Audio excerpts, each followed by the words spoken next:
Chumbawamba. Well, you know, what kind of... Uneasy listening. Yes! I bet it was from the Chumbas. Are they still cracking on? Are they? Because they used to live in a squat. They've done about 400 albums, them and the Levellers. Yeah. Who's the best, Chumbawamba or the Levellers? So, good question. Thanks for asking that. Yeah. What's the telephone number, Claire? It's 08700 800 1234. Or you can email ricky.gervais@xfm.co.uk. Worst album titles ever. It's like real radio, It's isn't just like Chris Moyles. It is, isn't it? Exactly. Oh. We've got the big fat guys on the telly. Yeah. In here. You know. And his kind of cheeky sidekick. And my Comedy Dave. You're almost as funny as Moyles. Fingers crossed one day.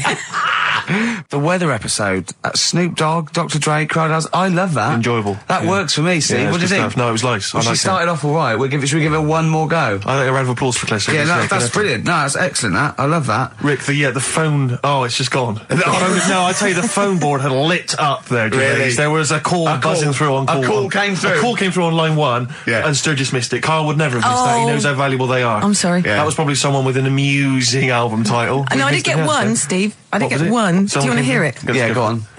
Okay, this is from Al, who says, what about this? H to H-E, who am the only one.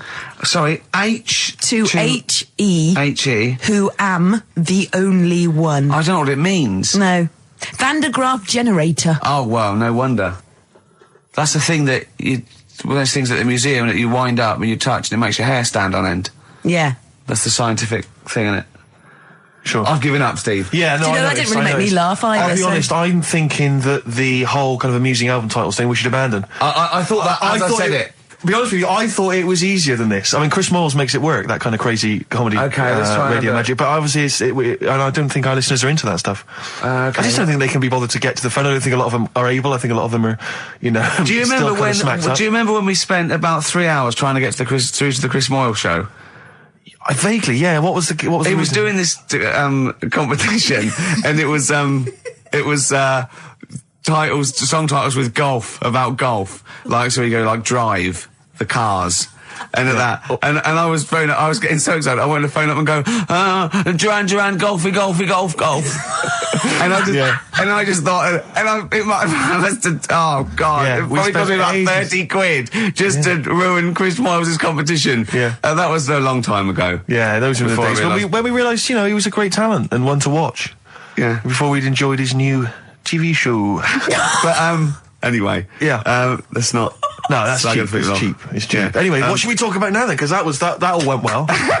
No, I mean that's 20 minutes. That's 20 minutes done, Fantastic. And we've nailed amusing album titles. We've done that. That's fine. So we need a new gimmick now. I'll tell you what. Wait. You know when you go out, you take an umbrella out. You leave the house. You've got an umbrella. Right. Yeah. And it's a really sunny day. Yeah. And then you come out and you go, I wish I hadn't bothered with that because it's in the way. But then, right, imagine when you go out, right? It's raining. No. You go out without an umbrella. Okay. And then it rains. What's going on there? Oh, Isn't that weird, isn't it? We've all been there. So if you've got like funny, weird observations of things that happen like that. Yeah, stuff like that about umbrellas or any kind of sort of accessory or hat. Give the number out again, Claire. This is going to be brilliant. This is going to be great. Take this one. 08700 800 1234. Just comedy observations. Yeah, stuff you thought of. Wacky stuff you thought of. Just tell us what stuff you come up with. Get the Sony people on the phone. This is dynamite. There's so many people listening who don't know who the banana splits are. The banana splits? The banana splits. Right. Listen, yes, they know the banana splits are, and even people under 20 know that. Snork, Fleagle, Drooper. Who was the other one? If you can remember the name of that. Yeah, what's the number? Because I actually want to know this. This is what radio's for. When I can't think of something, they tell me. Yeah. So it's 08700 800 1234. Drooper and Snork. I've no idea. Fleagle, Drooper and Snork. Drooper and Snork. Fleagle. Bingo! Nice, well done. Don't bother calling. Sorry. That particular tragedy, or that has been avoided. Bingo. I don't know what bingo looks like. Yeah. There was one. Anyway. There was one that had sewn up eyes. Drooper, I think. Sorry, go on. No, anyway. My point was this. Go on. Pink. I can't be bothered. No, really? I can't be bothered. I think we can play that new one by Pink. You can't sort of play Pink. Why? Because it's too poppy. They just won't allow Pink on XFM. They what? They will not allow Pink on XFM. They what? Wait a minute, that's red rag to a bull. I've always been a rebel. Someone's telling you that you can't do something.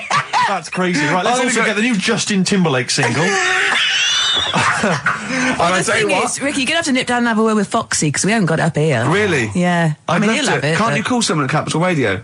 Well, yeah. What's that one by Busted? That's what I go to school for. What about Abs? Dynamite. Abs, the new one from Abs. Dynamite. Yeah. Well, play a record and we'll discuss this Pink thing. Would you want a bit of Cat? Oh, Cat Stevens. Yeah? Yeah, Cat's Full of Four. This is Sittings. Lovely. Piano and everything, isn't it? Oh, this was the tune we were originally going to use as the theme music for TV's The Office. That starts again on Monday, I think. Just play it. I wish people had to wear hats now. I couldn't go off because of my shape and size. I look like Bertie Bassett. Whereas you look Basil Rathbone. I'd look pretty good at all sort of Christopher Lee. Yeah. Wow. I'd sweep into a room, I know. See, me. I think you look like, and don't get this wrong, don't take this wrong, right, we're mates. I think you look like a freak with a cape on. Okay. So, alright, well. And at which point would you take it one step further and add the Deerstalker, and go the whole Sherlock Holmes route? I'd have the cape, the pipe, the Deerstalker, and I'd solve crimes. It'd be great. It'd look like you could be my fat companion. I could be, sort of like get padding and stuff. Yeah, no, I like that. Yeah. I'd like to solve more crimes, if I'm being truthful. I would love to solve crimes. Just to solve one crime would be great. I wouldn't matter if I solved it. If they police came to me and said, I'd just look at the first bloke, go in. Yeah. Just get it off the streets, you know what I mean? Just like, tick, done that. Sure, yeah. But I just feel there'd be something, I feel like maybe because like in TV shows, it always used to be, they were a doctor who also solved crimes, they were a plumber, they solved crimes. Quincy. But, a couple of sort of BAFTA-winning writers. What did Heart to Heart also do? solve crimes. That's good. That'd be good, wouldn't it? What did Heart to Heart do? They were just millionaires. They were just a millionaire couple who would invariably what was the Murder She Wrote? They did that every week, though. Every week, Heart to Heart. Murder She Wrote. She wrote it and she solved it. We sold it. It's brilliant. Murder She Did wouldn't have been such a good sort of thing. No. But this is what you don't seem to get that anymore. People who do one job for a living. DJ who also solves crimes. The DJ who solved crime, that was Shoestring. Was he a DJ? Yeah. He was Eddie a private Shoestring. ear, wasn't he? He was a private DJ ear on the radio. Is that what was the thing they did? Not private eye, private ear. Is that what they said? Yeah. And how did he solve it? He worked out clues for call-ins and stuff. Yeah. No, he used to leave the building. He didn't just sit there and play records and then try and guess. That's great. Give us a call on the usual number if you've got any idea who murdered. No, it's Snitch Hour. Got a letter here. Who reckons she knows? I know a lot of my friends are big fans of Midnight Caller. Do you remember Midnight Caller? Was he a DJ who solved crimes? Yeah, it was one of those late night things in America, wasn't it? But was he a DJ? He solved crimes, didn't he? I don't know if he'd solved crimes or just solved... If you've ever solved a crime, email us. Puzzles. He had one of those puzzler books. Weren't you on the front cover of Puzzler once? One of those things you get. Weren't you? Puzzler. Were you? Was I? No, I don't think so. Oh, it was your other friend who's a DJ. It was a Puzzler magazine. That's it, yeah. So was Puzzler a rude thing? No, it's one of those things that those puzzle books you can buy. Actually, it's a puzzler. You do for coach journeys, and they just put people's pictures on without permission. Yeah, I don't think they're just like, well, I didn't give permission. They just find like celebrities, and they just get their picture and they stick them on the front. Well, they would have used me then, would they? Well, I forgot. I didn't. Hey, Pink. Should we play Pink? Yeah. Oh man, I don't live by the rules. Be on your head. Here we go. That was the Strokes, and kids are mental. Yeah. No, you're all right. No, shut up. No, the thing is, I think if we'd introduced that as just, and we didn't mention who it was, and we just said this is the new one from one of those trendy new bands, the Boomtown Rats. then I'm sure these listeners would have happily accepted it. Yeah. As it was, they knew it was Pink, and the phone lines have gone crazy. We had upwards of 2 calls. I'll tell you this, we had between 2 and 4 calls. And they've not enjoyed it. Why do we do this show? We don't need to do this show. Because you love us. We could be on Radio 1. Oh, man. We could be on Radio 2, probably. Yeah. I don't know. Virgin, I think, called once. Yeah. Someone's ago. just emailed, they just said, Pink sounds like Run for the Sun by Bucks Fizz. I can see what they're thinking. What do they want then? Well, yes. Okay, what's the phone number again? You know what people like? I never understand who phones a radio. Who tries? It took us like 2 hours to fail to get through to Chris Moyles. People will phone radio stations. Can you please play the new one by The Strokes? You just buy it, or you'll have the album. Why have you got to hear it on the radio? What difference does that make? Some guy talks at the end and the beginning of it, partially ruins the song. I can't understand who phones up for a request. We're really alienating our listeners now, aren't we? Nice we don't care what you think, go and buy it. We're going to play what we want and we don't care. Yeah. I mean, we're not being particularly funny or interesting. We haven't even got that to fall back on. I'll tell you what it is, Rick, arrogance. Laziness. When you've got a hit TV show on your hand and you've won the awards and you're making the kind of money that you are at those massive corporate gigs, where they're paying you thousands of pounds to turn up for 10 minutes. You don't need this room. I mean, Steve, don't you get that then? I'm afraid I don't, Claire. We carved it up early on that Steve would not be making the sort of money that I would. Yes. And he shook on that. That was written contractually. Yeah. So I think. So you did shake on that. Oh yeah. It would be horrible to go back. I don't think he realised quite the difference. Yeah. But the huge success. I don't think he'd want me to Welsh on it. Right. I don't think he'd be happy with himself if I gave him any. I couldn't live with myself if you gave me some of that cash. Well, what should we play then? Should we play some? Should we play the Strokes or something? By playing the Strokes. Go on then. That's stuff. Oh, thank God for that. There's an email here from Davey Monroe. Look, it's lit up. No, wait a minute. Look at that. Oh my God. They've gone mad. They answer it. Put them live. Oh. They might know the answer. Hang on. We'll give them some. We'll give them some CD. How do you put it live? Why do you figure that out? Let me just read this email. Go on. If you're having to play, it says here, if you're having to play extra ad breaks and 8-minute long songs, it just goes to show who provides all the material for that radio show of yours. Did Karl secretly write The Office as well? And I think to myself, it's like, what do you want from us? Just see if someone's on the The phone. most incredible rock and roll tunes ever laid down on vinyl, and you're whinging. I know. Because you'd rather have our inane banter. What kind of a person are you? No, they'd rather have Carl's inane banter. Clearly. Don't big your I've roll just- up. They don't want us at all, Steve. I've just had a phone call from a very nice girl saying, "Where's Karl?" I said, "Well, he's back next week. Well, what's wrong with me?" She went, "No, you're lovely, Claire." She said, "But Karl calms the other two down." Sure. Really? Sure. Can we just see if someone's on the phone? Is Yeah, go on anyone then. there? Right, what are we going to give them? We're going to give them some got nothing. CDs or We're running something. on Well, take the name. Right. Anyone there? Hello? Hello? Oh, God, there's someone there. Oh, I've got to put my headphones on. Oh, hang on. Oh, What was the lyric again? Stay Rick? there, please. All right. It's on America's tortured brow that Mickey Mouse has grown up a cow. Life on Mars. David. Life on Mars, David Bowie. It's easy as that. Hey. What's your name? It's John Ball. John Ball. John, I'll be honest with you, we got nothing. We got nothing to give you. It's not good enough. No, we'll get him some. We'll give him an office CD. It doesn't. and some... We can't keep doing that, Rick. It's We've got pathetic. nothing Yes, else. They you can. don't give us anything, do they? They don't. It's no wonder we get into the building. No one's around I know. on Saturdays. No one cares. Office DVD. Yeah, What would you really like, though, if you could have anything? Yeah, Office DVD. See? There you Fair enough, go. fair Brilliant. Okay. Stay on the line, mate, and I'll get you details, okay? Excellent. That was a competition. We did. That was like real radio. Well done. It was like real radio. Now we've got to play David Bowie, haven't we? That's what they Calm do. down, Rick, you are- I can see what you mean. No, but Foxy would have it Well, you're lined up. Rick, you're going to have a heart attack. Am I? Live on air. I mean, Yeah. the dramatic radio, and that's Sony Award winning. I know that. Any kind of. I seem to remember when Tony Blackburn had his breakdown on there. I think did he win awards for that? I mean, it was pretty impressive Probably. stuff. It was pretty intense. Yeah, what breakdown award? Have a breakdown. Yeah, Excellent. This year's best breakdown on radio. Totally Blackburn. Yeah, but Or Tessa, marry me. yeah, it was something like that, wasn't it? Yeah. He played the same song again and again and again. Must Did have he? been fascinating radio. That sounds like Capital Now.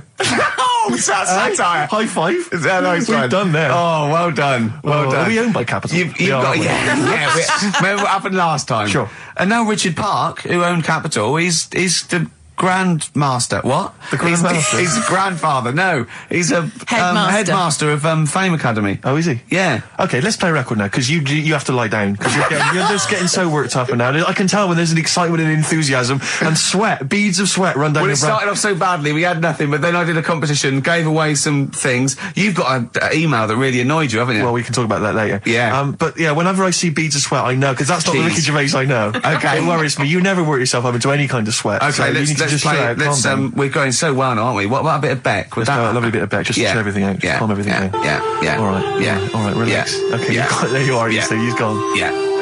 Yeah. Tell them about that email you just Well, got. this guy- Right, I got to tell I nearly said the fans. People who happen to be listening to XFM, waiting for the person after us. Who's on next? Natasha's not with the football show. Right. Steve was genuinely annoyed. I laughed. Right, Steve was genuinely annoyed. He doesn't like rudeness or people insulting him from a distance. I'm not sure I can find it. Oh, what was it? Oh, you got to find it. Well, hang on, let me, Oh, hang on. This is good radio as well. The sound of a mouse clicking in the distance. I'll just keep talking. I'll just keep talking. Come on, you can come up with some magic. What was Scooby-Doo on about? A talking dog? That's a bit weird, isn't it? What is that? And then, right, what was that? Wacky Races. I don't know. Wait a minute. So why did they run, the cavemen, if they the car? I've got it. Right. Okay. This is an email. This is an email that was sent through. Right. And this is my feeling. I think if you're going to email an insult, you've got to at least be clear what the insult is.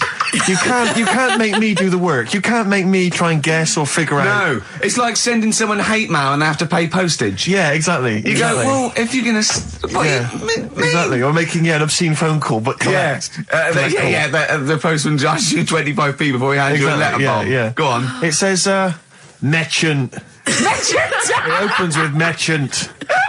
Who are you, call sad! ! At least my mother still don't cut my hair. Merchant. Who are you, call sad! At least my mother still don't cut my hair. Is it an anagram? I don't know. I feel like it's been translated from the French. Yeah. It's a Japanese fella who hates you. Exactly. And he's got a Japanese English dictionary. It's just literal. So, how does he know your mum cut your hair then? You've never said that on there, have you? It's not true, Gervais. Can I just say, I think your hair looks really nicely. I've known you for about 5 years now. It's lovely. I laughed at you needing someone to say it. It looks fine. Yeah, it looks good. What do you mean it looks fine? It does look good. It looks good. He's got a little bit of product on it, hasn't he? Yeah, he has. Maybe I have. A little bit of hair gel. Maybe Gavin had his fingers all over it yesterday. Yeah, I have my hair cut by Gavin of West Hampstead. Is it called? Is what it's called, Gavin, or is he a bloke who works in? It's a Gavin who works in a barber shop. Do you use that fudge stuff? Sorry, no. But seriously, I use a form of clay, a moulding clay. Yeah, that's Gavin recommended it. Yeah. Gavin recommended it, and I've been very happy so far. Hold on, though. Rick, what do you use? I don't. Yeah. Don't. I just sort of. Well, that's obvious. No, I just sort of like comb it back and whatever way it falls, really. Yeah. You had more questions about Gavin? Good to hear that again. It's fantastic. Waiting on a Friend by the Rolling Stones. Yeah? Go on then, Carl. On XFM 104.9, Ricky Gervais, Steve Merchant, Karl Pilkington. Go on. Right, this one.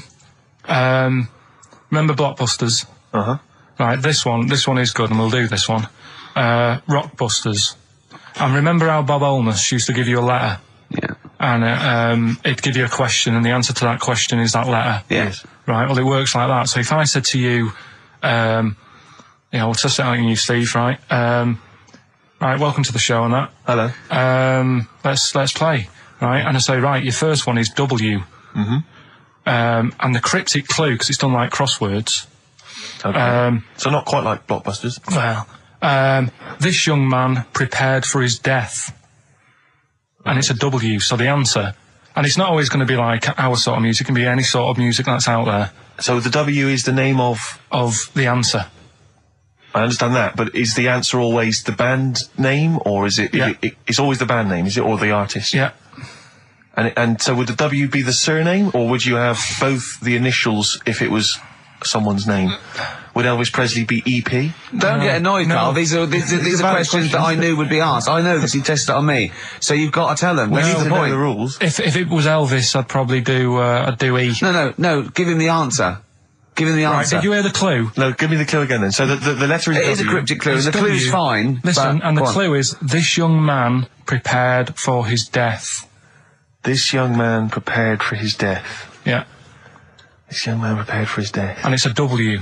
And it's his first name. That's what he needs to know. Well, see, that's the, Yeah, but I don't... Well, shouldn't we have the initials? Wouldn't that make it easier? I mean, yeah, but it didn't do that on Blockbusters. It just had one letter. They did. If it was if the gold run, they often had 3 or 4. Did they? Letters, yeah. But it was normally just one word. It wouldn't have been a name or something. All right then. Y. Will Young. Excellent. Right, I didn't so understand it. What was this the young Will man prepared for this young man?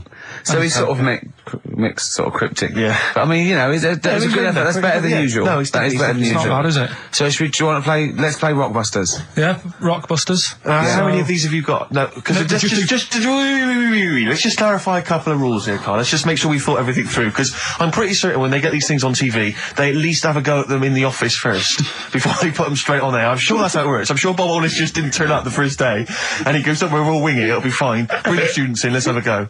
I I'm sure they did a bit of preparation. So let's just check. We've got every base covered. Yeah. Firstly, how many questions have they got? I'll tell you what, let's do this off air then. Should we play a great tune? Well, yeah. Well, people need to call in, don't they? Because we're doing it, aren't we? Yeah. It'll be all right. And there's good stuff. I've got CDs, right? I've got some compilation stuff and a couple of videos and that. So that's what they're playing for. Call up now, 08700 800 1234. Get them on the air. We'll play the game. Brilliant. Yeah. Yeah. Is that what we're doing? Bit of The Cure. Brilliant, Pulp. Good news and bad news. Bad news is we have got enough callers to play Carl's game. The good news is we don't have to pay any more adverts in this show. So, if it doesn't work, sod it. Right, who have you got on the line, Carl? Sam. Now, let's just remind ourselves, what's the game? It's Rockbusters. Okay, now calm down, Carl. I know you're a bit stressed. You've got a lot to do, but don't worry, you've just had a holiday. Throw this desk out. Let's throw it out and start again. Rick, don't get stressed. Go on then. People wouldn't think it was us if this show wasn't, half-baked and ill-formed and generally shoddy. That's what they've grown to love. Okay. All right. Sam? Hello? Is it sounding all right today? It is. Just about. All right. Cheers. Sounds worse. Right, then. Yeah. Well, And so we've got Sam on the line. Who else have we got there? so we've got Tim as well, haven't we? Hi there. All right, Tim. Tim and Sam. Right, You sound quite similar, lads. Could one of you affect an accent or something? Which one's Tim? Yeah, it's me. Okay, which one's Sam? This is Sam. That's slightly deeper, Bit slightly deeper. deeper, Sam, yeah. And they're not against the clock anyway, are they? So it doesn't really matter. I suppose not. So I think Steve just wanted a bit of variety. Okay. You understand the rule, lads? Can you explain them to us? Right, play it. Okay. Hang on, wait. Well, let me explain, because, life is too short. Now, Carl's going to read out, say 3 clues, yeah? And, just shout your own name and answer it, or shout the answer. Shout your own name, then the answer if you know it. It's the person who gets the most right. Okay. Is that alright? Yeah. So, Here we go then. okay then. So Shouldn't it be the first to 3? Well, yeah, but then he hasn't got... I've got enough, it's fine. He's got enough clues for that. Right then, here we go. Welcome to the show. Oh, God. Right, the first initials, ST, right? Is that right? ST. Well, I don't know. Oh, we don't know, do we? How do we know? Here we go, ST, and the cryptic clue is better than the average homeless person. Okay? Sorry, I think... Is that a band? Yeah. Is it an old band? Yeah. I think that's one word. Alright then, S. It's an old 70s band. Better than the average homeless person. Tim? Go on. Supertramp. Yes. Supertramp it is. Yeah. Well done, 1 point to I have no idea Tim. why that's right, by the way. You don't understand why it's right? He's a super tramp.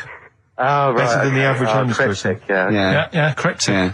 Okay, second one. Come on, Sam, you got it. That's actually quite good for Carl. Trust me, Tim. Take that as a good clue. Because, yeah, okay. We won't do this again. Wait, 1-0 Right, to here we Tim. go. Right. F. The letter is F. That's the next one we're moving on to. And the cryptic clue is, the little girl is hungry. What shall we do? The S or F? I've got it. F. Ready? Sam. Peter.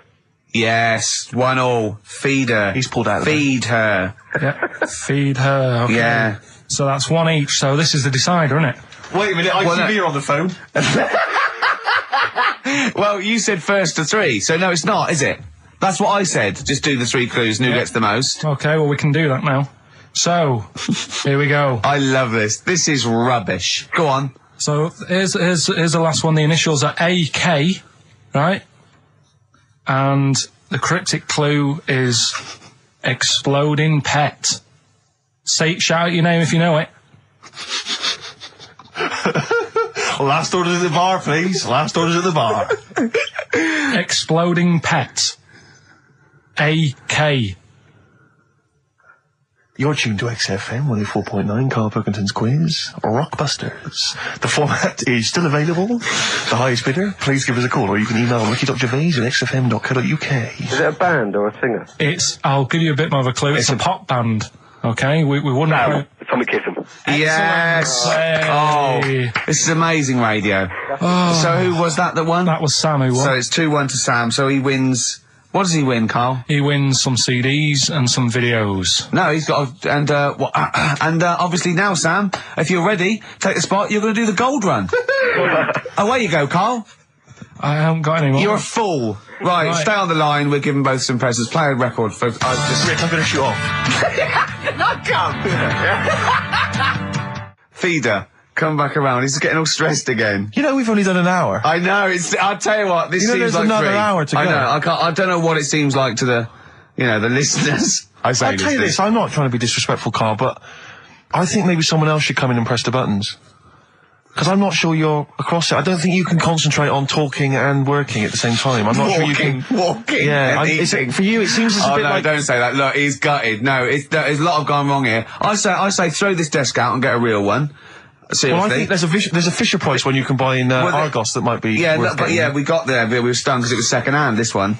But this is like the Mir space station. I mean, it really is falling apart. Get a new one in. Let's not, I can't believe it. Look at that. Look at the library. Look at the gaps in the library. Let's not go on about this, because this isn't good. What? Whereas that quiz was.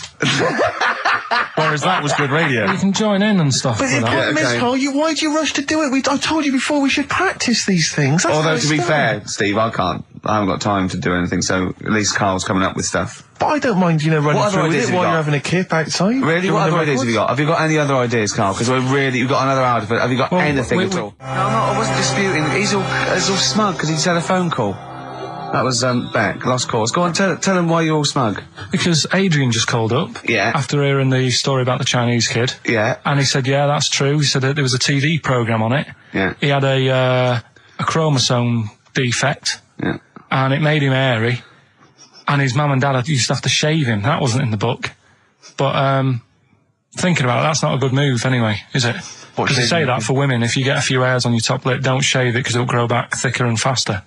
So they should just let him. They should have just said, well, let's see how bad it gets. But if they went in there straight away if he came out as a baby and a little bit hairy, they should have left it for a little bit.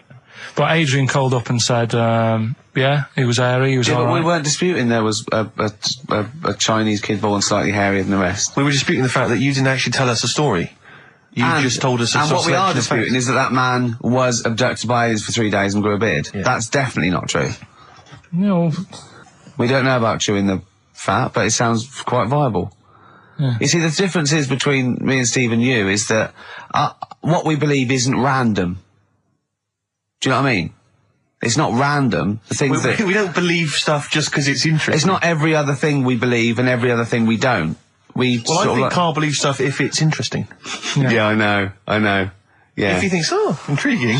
Thanks. That song's got a good story. Okay. Love it, snappy. Go on.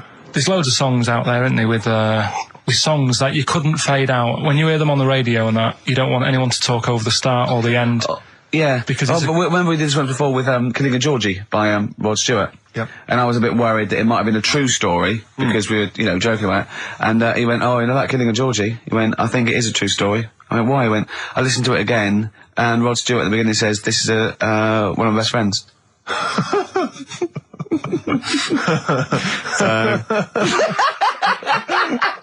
It's brilliant, isn't it? It's genius. So there's loads of songs out there, and what I want to do, we want to get the audience involved in this. So if you've got like a favourite song that's got a really good If you've song, got an audience. Yeah, go on. And they email in ricky.gervais@xfm.co.uk and they say what the song is now. What would examples be then? Examples, ones that jump to mind straight away for me. Elvis, In the Ghetto. Yeah, good one. Brilliant. Andrew Gold, Lonely Boy. Absolutely. Don't know that one. Eminem, Stan.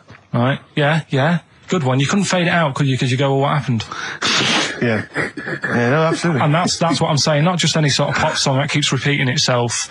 And, it's like, it doesn't matter. It doesn't matter if it skips or, you know what I mean, if you turn the radio off. Yeah. But I'm talking about Ernie, songs. the fastest milk in the world. Yeah, that is a good story. That is a good story. Oh. Yeah. Do you know that one? Yeah. Yeah, it's a story, yeah. Ted from Teddington, he drove the baker's van. Well, So what have we got then? Have we got one? So we're going to kick it off today with Stevie Wonder, Living Just Enough for the City. Okay. And just briefly. Sum it up.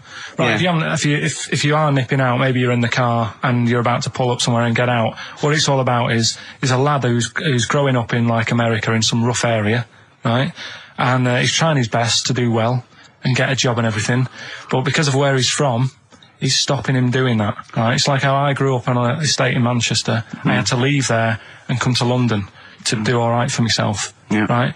And it's his whole family, and it's a tale of like how his man works dead hard and works loads of hours, but the kids are always well dressed and cleaned. It doesn't mean just because you haven't got a good job, you let your house run down. Do you know what I mean? She's looking after it. The sister, you know, she hasn't got new clothes, but they're always clean, and her knees are clean, I think it says in one point. Excellent. Clean knees, always important. So will we give it a listen? Brilliant. It's a great I don't track. think Stevie can do it justice. After that explanation. Right, so... I'm not sure he's going to top that. Like some sort of like backing tune to try and... try and pep it up a bit. Yeah. You have really knocked the socks off it. Brilliant. I'm looking forward to the clean knees. It's a new feature. What is it called again? The story in that song's really good. Here's Stevie Wonder. Wow. Stones, Brown Sugar. Steve thinks I can't tell you what this is about because it's too rude for radio. But you've done it again, haven't you? You've said another call, haven't you? Yeah, just that drugs do make you have wind, morphine especially. That's the bad one to have. And that was from a medical student, wasn't it? Yeah. Up in Leeds, so cheers for that. Haven't had any calls about the alien abduction, funnily enough. No clarification on that so far. No. Keep you posted, though. Yeah. If anything happens, we will let you know. Yeah. Well, that's it. We got through it with all these mistakes. They've got to get this equipment fixed and they've got to go to HMV Monday and buy about, I'd say, £5,000 to £10,000 worth of new albums. That's definitely. It's gonna be good Get next this week. fixed. No, get this fixed. Definitely. Yeah. Don't go on about that. Next week, though, we'll have more educating That's the Ricky. phone. Look, that's the phone. Yeah, don't do that. What? Educating Ricky. We'll do the quiz. Rockbusters. Do that again. Right, I And might not be songs. here. If that's the case. And Steve, What have you got? What, next week? No. I'm just going to bring some sandwiches. Do you notice I was quite quiet for the last 20 minutes? Yeah. Just dozed off. Yeah, well, the air conditioning's... I'm feeling quite muggy. It's too, but that doesn't work either. And this is I'm totally serious. I'm not joking. It's ridiculous. So... Right, a song for the ladies to end with as ever. Sly and the Family Stone. It's always a favourite. If you want me to stay. Yeah. See you next time. Cheers. Sweet. Feeder. Just the way I'm feeling. XFM 104.9. I love that. Carl, you're panicking. You've just remembered a song from your childhood, and I don't know what you're talking about. But I'm going to give out a number. Please take this number down if you can help, Carl. It's 08700 800 1234. Right. I'm not that bothered. We were talking about a track from the 60s. Yeah. Mighty Quinn. Yeah. And it was on the same compilation. My dad had a tape in the car, and the tape was always on in the stereo thing in the car. And I used to sort of sit through all this stuff I didn't like, but knowing that coming up soon was a song about a monster with purple eyes. It wasn't Puff the Magic Dragon. It wasn't that. A monster. There must be something else about it that give people a clue. Do you remember a chorus or a few lines? It says something like, it was a one-eyed, it had big eyes, purple, and it eats people or something. The Big-Eyed Purple Eater. Wasn't there a song called something like that? The Big-Eyed Purple... And it was a hit, I'm was it? sure there was. A song which is something like the Intergalactic Purple Eater or something like that. It's a novelty song. Rubbish. What, by the Bonzo Job? Yeah, it's that sort of thing, yeah. I'm sure Well, if you know what, Carl... Look, the telephones have gone mad! Yeah, well, we'll find out in a bit. I mean, I'm not that bothered. I'm not going to buy it. It's just that we were talking about songs and that. It'll be good to know who it was, but... Yeah. Right, Rockbusters. Okay, now how long... Where did you get the phone? What, do you want to just answer Well, that? answer the phone, so just answer the Yeah, phone. see what it is. Just see someone's... Hello? Hello, mate. All right. Yeah, that song, I don't know if it's by, or is that what you want? That's the bit I wanted, really. What's the name of the song? Well, you know how it goes, it's like, born nights on and dawn out a bit. Yeah. Oh, yeah. Sorry, I don't think you've helped much, though. You can't remember what it's called or who it's by. Well, no, I mean, I know the tune, but that's about it. But he's It done seems well. to me- Steve, yeah, he's done well. He's given up his spare time to call in and sing us a song. Don't diss him. Rick, I'm concerned he's just only marginally remembering it more than Carl is. It was actually in, I think it was in the Blob, no, it was in something like the Blob, actually. I think Steve McQueen was driving away and it was running in a sequence. This is so very familiar. Thanks very much, mate. See if we can get a title off someone. And XFM. Hello, yeah, I know the name of that tune. Go on.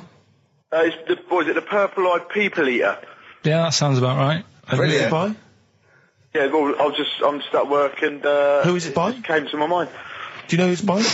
I don't know who it's by, mate. Sorry. This is not enough information. I wouldn't phone in if I didn't have the information. But we asked him just what the tune was. But I want someone like Paul Gambaccini to call in. He knows what chart position it got to. Okay, right. Thanks very much. I don't think this is enough information. That's two people. The thing is, if you know the title, we can put it in the internet, can't we, and find out who did it. Yeah. That's full of brilliant information. Well, thank you very much for calling in. I don't know why they bothered, frankly.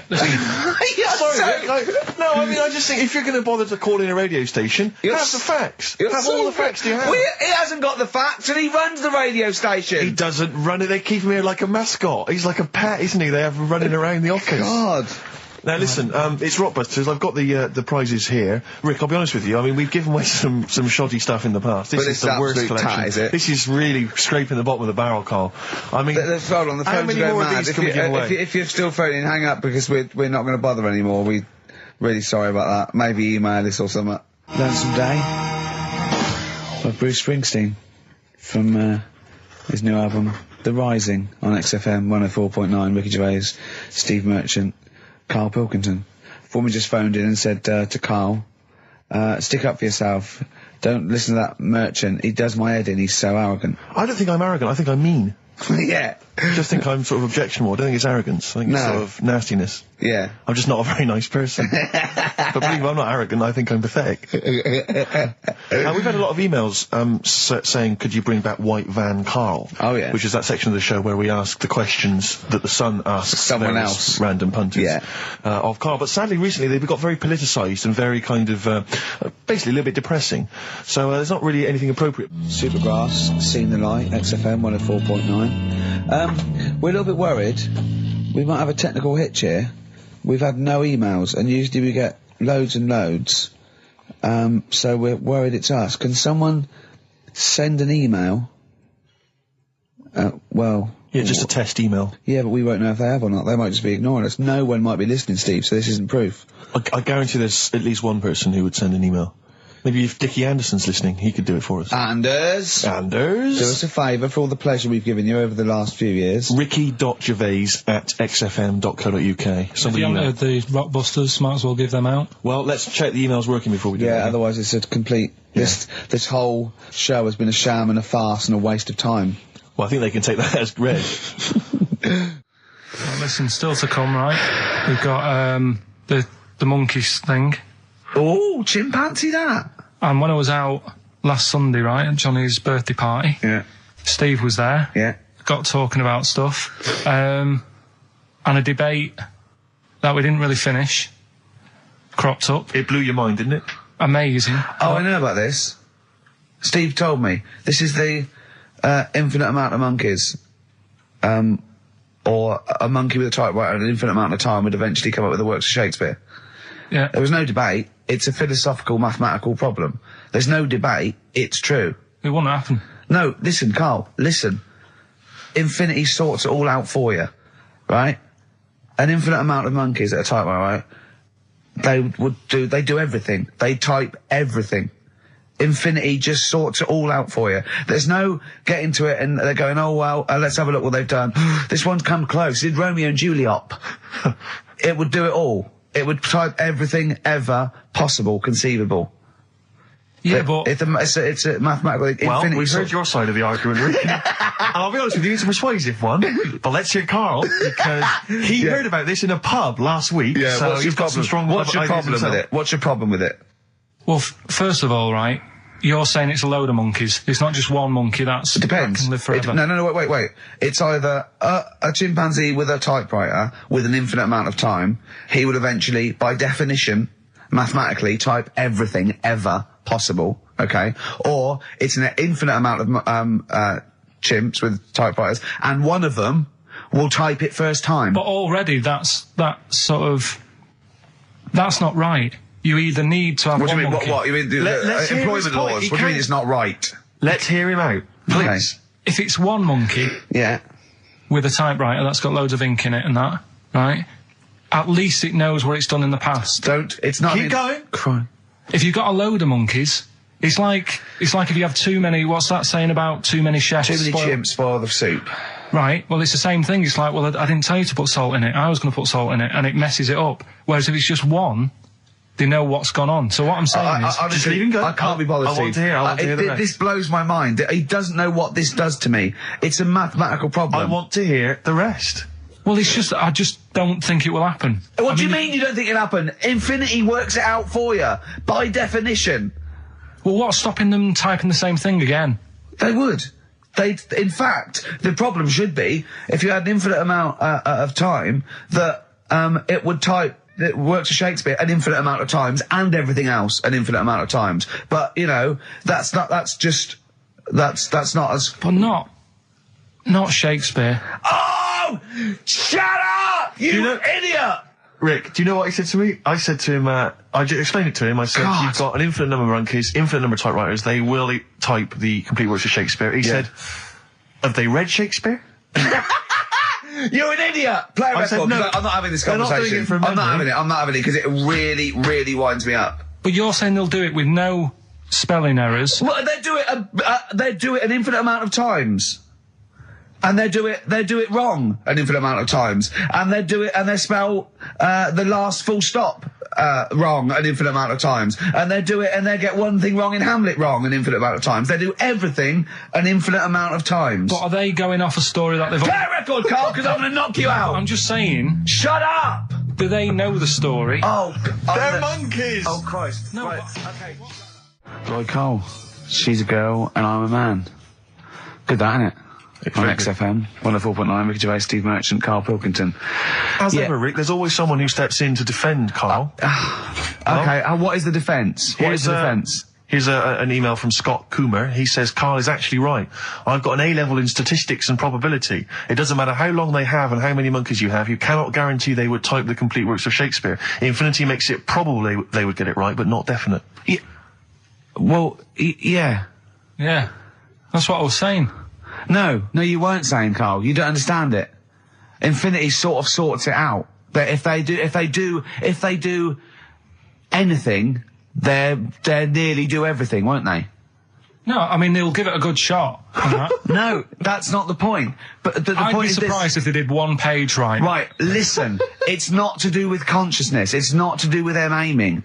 They are just bashing away at the keyboard. It's like they're used to show that there isn't consciousness. They chose the chimpanzee because it can type, presumably, hit the keyboard. It's because they hadn't come across you at the time.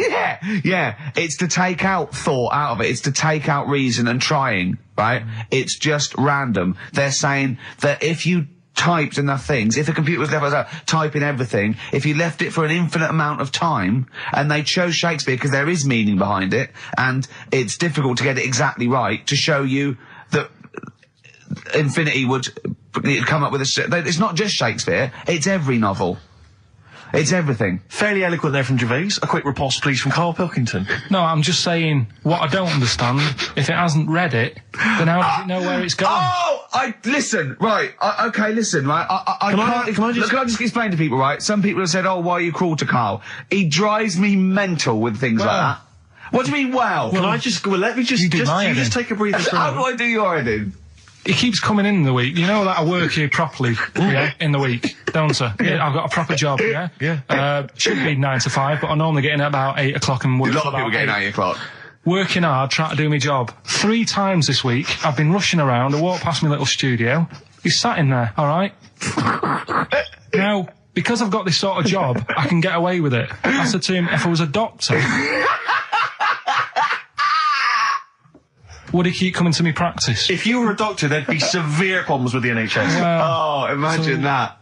The standards would have lowered so much if you can arrive at the hospital, you're a doctor. We'll pop in, I'll go to lunch, don't we? We have a little lunch break, don't we? I go, come on, let's go now. He goes, I'm busy. I go, come on, let's go now. He's going, no, you're doing me head in. Well, when I was talking about the monkey conundrum with Karl, he said to me, right, if I had a day off work, and I was, say, watching the TV, and with one hand I was typing a typewriter, would I type Shakespeare? I mean... Yeah, but you see, there's certain things. We were talking a little bit about this stuff the other week, weren't we, when we said, you were going on about Einstein, and I said he's not that good. E equals MC squared. It sounds good, but I've never used it and that. Right? I've never used it! You haven't used 2 and 2 equals 4, Karl! The fella with an apple fell on his head. it could have been anyone sat under that tree. Do you know what I mean? It's just annoying. Lucky. And It just happened to be a genius. Newton gets all the credit do you know for what I his mean? laws of the universe. Well, other people were working whilst he was having a lunch break under the tree. Okay. So in a way, it's like he didn't deserve to have that success story. Again, forget the apple and the tree and whether he was sitting down having a lunch break. It's totally irrelevant. Yeah, but what I'm saying is there's certain things that will just happen.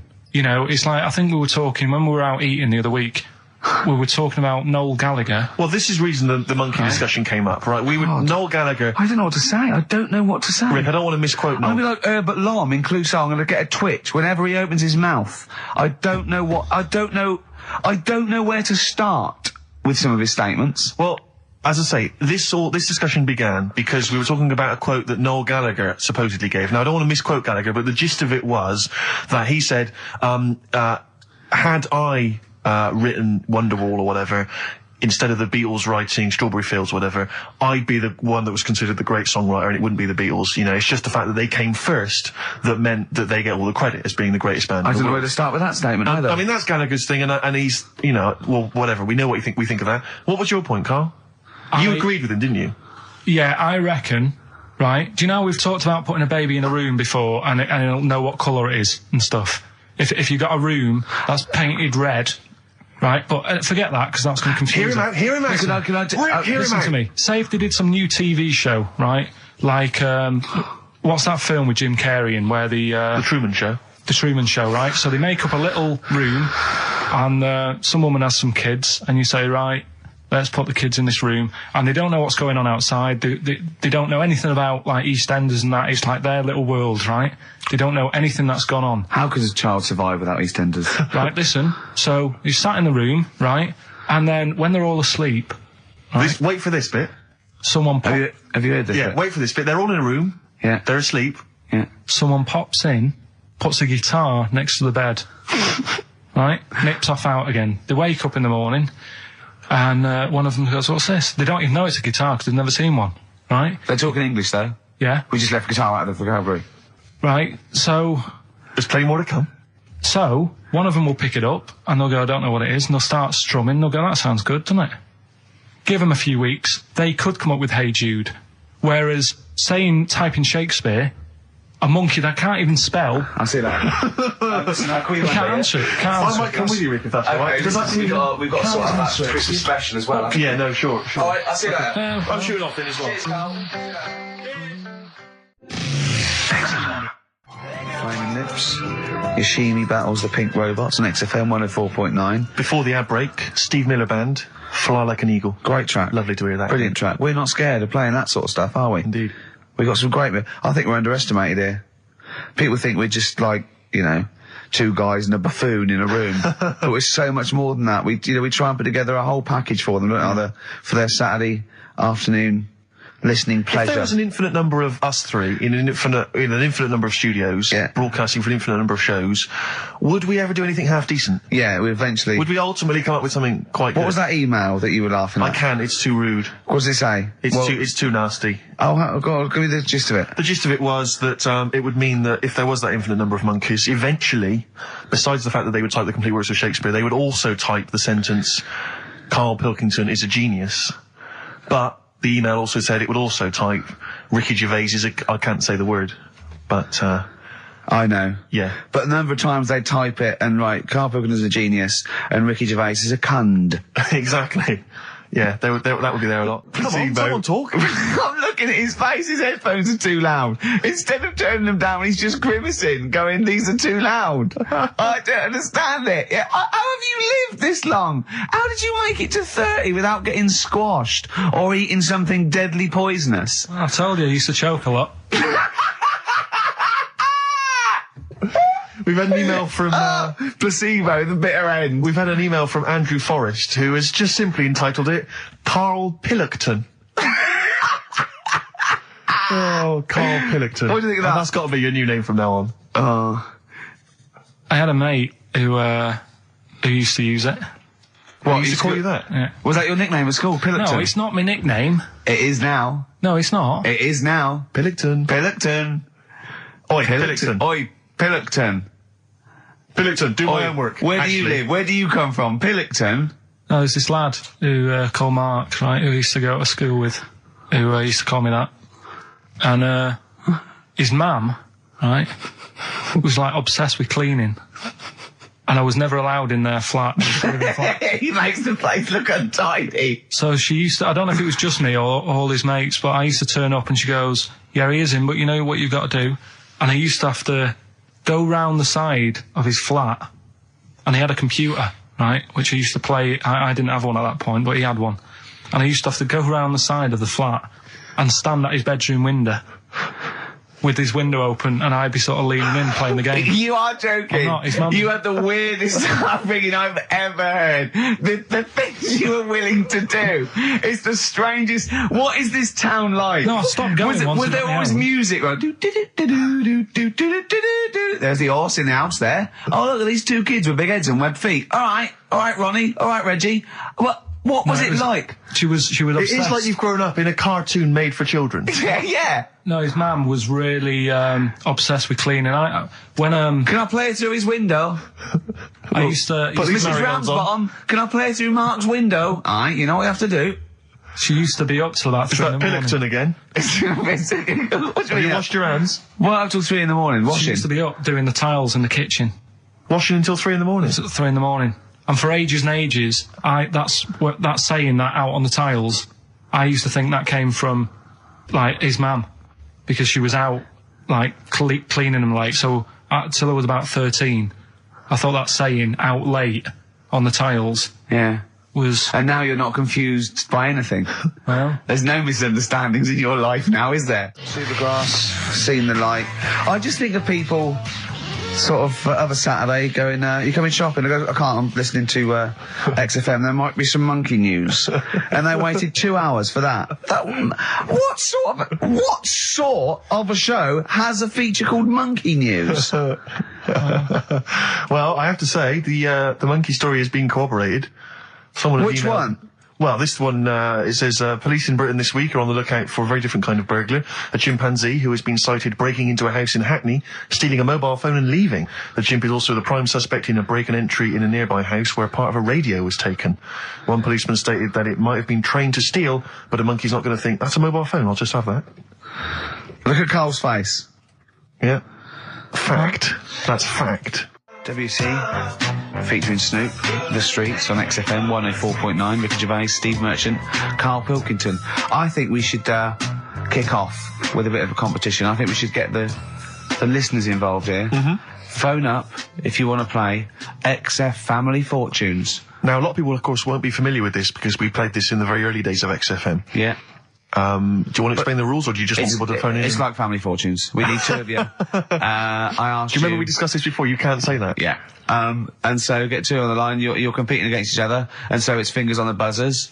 Will you stop chewing, picking your teeth? I mean, even if the listeners can't, it really annoys me. It is a bit like having a chimp in the room. Do you know what I mean, Carl? Right. Have you ever seen him eat hot food? No. Honestly, it is like a chimp. And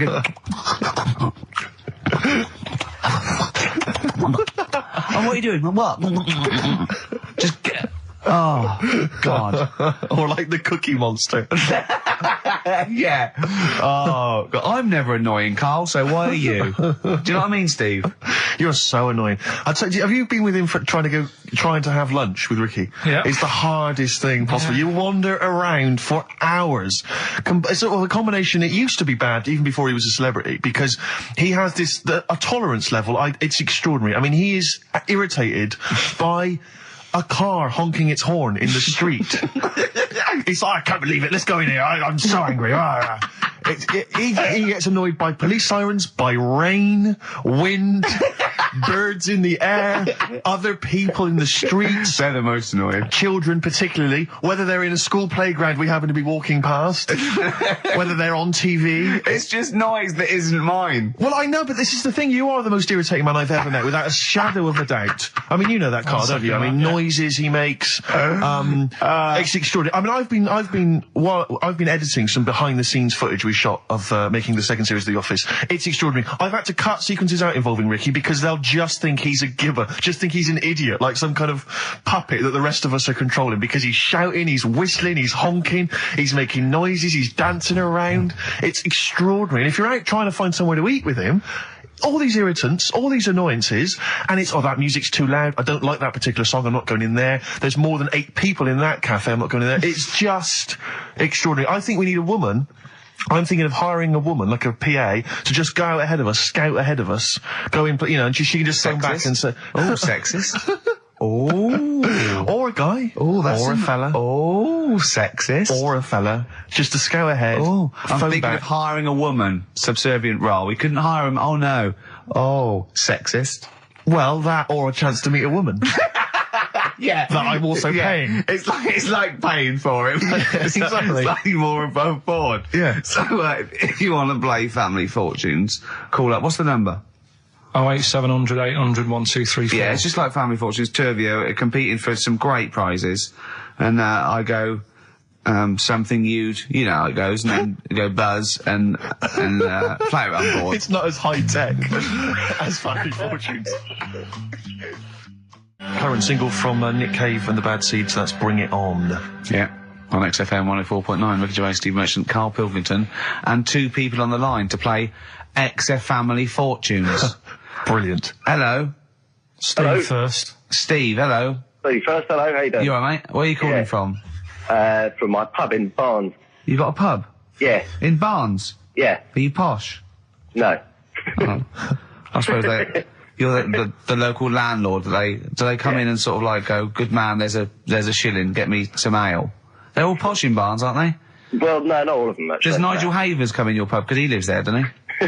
Well, none of them do, actually. I know there's lots of them about, aren't there, in Barnes, but no, not You've in banned them. You've banned them. Who's on the other line? It's, Jennifer. Jennifer, hello. Hello. Where are you calling from? I'm calling from Forest Hill. Forest Hill, that's Yeah. right south, and I don't go out of WC1. Oh, you should. Do you run a pub? Do I own a pub? No. Do you drink in one? Yes. That's just good. just some friendly chat there. Yeah, You know that thing between the brain that you were talking about before? Oh, yeah. I can't remember what it's called, but they did an experiment, and apparently the length of it determines whether you're straight or gay. Is that That's right? what I heard. Yeah. Well, so what? You could actually trim it if you fancied. It didn't go that far. Oh. Well, Always. you've just interacted with Karl Pilkington. Oh, my I treasure that. Right, here's the prizes. Okay, now, listen, don't be disappointed, because, as ever, Karl has just gone through some people's drawers here at XFM and found some really quite shoddy prizes. So, you get, on DVD, I don't know if you're a fan of, are they a German band? Rammstein? Or Rammstein? Oh, you'll enjoy that. But there's any number, that includes Asch zu Asch, Spiel mit mir, and Hegelade. That's just some of the classics on this, DVD of their greatest videos. Red Dwarf, the first Do you think series. Germans sit around looking at ISIS records and going, look at these Wonderwall? Possibly so. Wow. The very best of the Stone Roses, although I might have that. So, anyway, there's also an I Love You compilation, kind of appropriate, and a tribute to the Ramones, which might be interesting. So you can get the idea, Steve and Jennifer, the stakes are pretty high. Okay, here we go. Extra Family Fortunes. So, fingers on the buzzers, just both go, wah! If you think you can answer this right, and then we, the highest answer or the top answer gets the chance to play or pass. If you play, you've got to get all 5 answers. There are 5 answers. Every wrong answer, you get a life, and I'll go, and when you lose 3 lifelines, then the other person can steal. It's as simple as that. If you've seen the show Family Fortunes... No, this is not based on anything I've ever seen ever in my life. Okay, right. Okay, fingers on the buzzers. Okay. Name something. We asked 8 of my mates, right? Something you associate with Karl Pilkington. Okay, Jennifer, what? Silliness. Yeah, that's the top answer. Thick or dimness. Hang on. Do you want to play or pass? Play, please. Okay. Stay tuned, Stephen, because you might be able to steal if she gets 3 wrong. Okay. Right, okay. Right, we've got a top answer. 4 to go. Thick or dimness is top answer, obviously. Okay, Jennifer, some other things associated with Karl. Comedy. You'd think so, wouldn't you? Yeah. No, I don't even know who he is. You don't even know who he is? No, she does. She must And do. yet, bizarrely, she knows that silliness or Yeah. stupidity is the top I answer. Yeah, come on. Something else. Smelly eyebrows. One more wrong answer, and then Stephen gets a chance to steal. Okay. I don't know. People are screaming it at home. Very sensible. Oh, what was that? Very sorry. sensible. Yeah. Okay, Stephen, can you think of one of the answers that Jennifer didn't get? Must be a mind for inane nonsense. Oh, well, I'm going to give you that because number 5 is even thicker. So, yeah, what you missed is, our top answer was thick or dim. Second top answer was Manchester. Third was Roundhead. Fourth was airy Chinese kid. And 5 was, even thicker. So I think Stephen's the winner there. Yeah, I think he's done well. Yeah. You enjoy Rammstein, and you get the Stone Roses and an I Love You CD. So that's the pilot for this show, okay? When Blockbuster's all over, we're going to phase in XF Family Fortunes. Carl, thoughts? It's not that good, is it? Why? It's not that good. Just... I'm not that happy with it. Why? Why? Yeah. Well, just... What else? What? No. You're definitely right about that top answer. Well, thanks. So Stephen wins all those prizes. Yeah. And Stay on the line and we'll take your address. And we'll send something to Jennifer as well for even bothering to talk to Carl. So what's this, Carl? What are you playing now? A badly drawn boy. Yeah, excellent. Bye. Doing Rockbusters then? Later. Can I just, sometimes I get told off by Carl. He gets a little bit sulky if I slag off the prizes that he sources for each competition. This is from Rob in Croydon. He's a former winner of Rockbusters. Yeah. He said he didn't even know what the prizes were going to be when he entered. He won, and sure enough, for one night only, he was a hero. The following morning, it was just Rob again, and all I had to show for my triumph are 5 compilation CDs I'll never listen to. Yeah. And 2 DVDs I'll perhaps get £9 for on eBay. Please get some decent prizes. Ricky, you're BBC's golden child of comedy. What are you doing? How many of your listeners really are into Stephen Polyakoff's The Lost Prince? No one. That's how many. Now that is a winner. That's someone who's got a reason to like us and like you. I think he's got the same attitude as Steve when you give him something for free. Yeah. Sorted you out with NERD tickets for last night. A lot of messing around, a lot of phoning round going on to get you them tickets. Yeah. Come in today.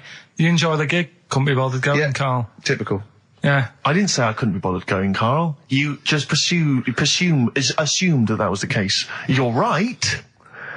But the point is this, Carl. Once you've given me the tickets, they are mine to do with as I see fit. The thing is, what annoys me is, right, I bet he hasn't even listened to them CDs. He might find something on there. That's his point, I think. Yeah, to be fair. But I don't want to give them stuff that's too good, because then they'll listen to CDs instead of XFM. Of course, there's always careful planning. So you always got an answer. Oh, Carl, you're my hero. We don't care, do we, Carl? Well, I think the prizes are all right considering what they've got to do. Do you know what I mean? Yeah. Right. It's just a bit of fun, for God's sake. So please do not blaspheme on air. Something else we're giving away. Go on. The Shining. It's more throwing away, isn't it? Once again, is it on video? Once again, it's on VHS. Just because you buy it out of your own money, Carl, stop being so mean. And I want to watch it tonight, because it's one of those films that... So you're going to watch this video, and then you're going to send it to someone as a prize? Yeah, it's one of them films that... Sorry, you just said yes to that without blinking. Oh, yeah. You don't think, like, Les Dennis doesn't have a quick go in the car on Family Fortune before he gives it away? It costs $5.99. Bowen has a go at those his and her towel racks. It costs $5.99, Carl. Okay. Letter to Hermione by David Bowie. Well, we're all getting stressed here. We're going to run out of time again. We haven't had enough answers. We left it so late. We had so much rubbish to pack in. You did it on purpose. What? What do you mean? You did it on purpose. I love Rockbusters. I think it's the highlight of the week. But I remember in the early days of Rockbusters, we used to get reams of emails. Do you know how many we've had today? Go on. 2. Yeah, because we've just done it in the last link, and people have to think about it and do research. They have to guess, because I don't think XFM Family Fortunes is going to be a success. Don't knock XFM Family Fortunes, Carl. It ran on ITV for years. Right, well... Yeah. So has anyone got anything right, Carl? What we'll have to do just as well, we haven't got any prizes to give away anyway, because he gave them away our next month. Yeah, we're coming through now. Let's see. Just hang on a minute. Well, this isn't radio. You can't just sit here looking at a computer screen going, hold on. That isn't radio. Right, well, it'll have to be the one who got the closest, right? That was the record before us, and here we are, pre-recorded, because we did this a few weeks ago, because we're not here at the moment, are we? We're away in that. I'm Ricky Gervais, with me Stephen Merchant. Hello there. And Karl Pilkington. Well, he's not actually with us. He'll be in some of the best of clips that will be coming up shortly. Yeah, this is just us, isn't it? This is just us. We did this, when did we do this, Rick? A couple of weeks back. Hold on, what is it? It's the 27th today. Yeah, I enjoyed Christmas. I loved Christmas. I loved Christmas. I had a great time. What did you get? Loads of presents. So did I. I'm glad they made it to number one. I'm really glad. Stroke, he, she. Yeah, I'm really glad that the pop idols, Cliff Richard, Westlife, made it to number one. Bo Selector. Yeah, just delete that. Yeah. Okay, well, we're going to play some of the best of, some of the greatest moments of the last 3 weeks. Yeah. Ever heard on XFM 104.9. What about this? Do you remember this one? Oh, which one is it? Alright, so, here's the first bit. When we were talking to Karl in the week, the thing we're talking to Karl is that you come up with something that's sort of like, quite innocent, and he goes, well, once, right? And you realise that it's comedy dynamite. He doesn't know it, but we want to go save it. And he let out, you were filling in a form, weren't you? It was all like your girlfriend thinking you're a div. And it's happened before, isn't it? Because she came home and you'd filled out a form to get a job once, hadn't you? Yeah. What was that for? Granada Telly. And on it... Well, let Karl explain. Yeah. You see, this is what annoys me with job applications, because rather than just saying, do you want the job and what can you bring to this business? Yeah.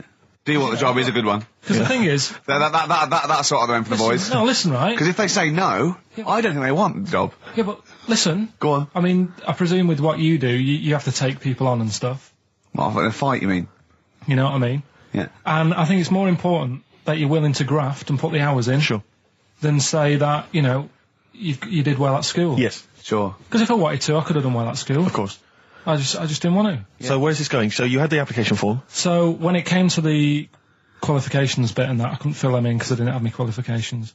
And it was also asking about your languages. And I put down English quite good.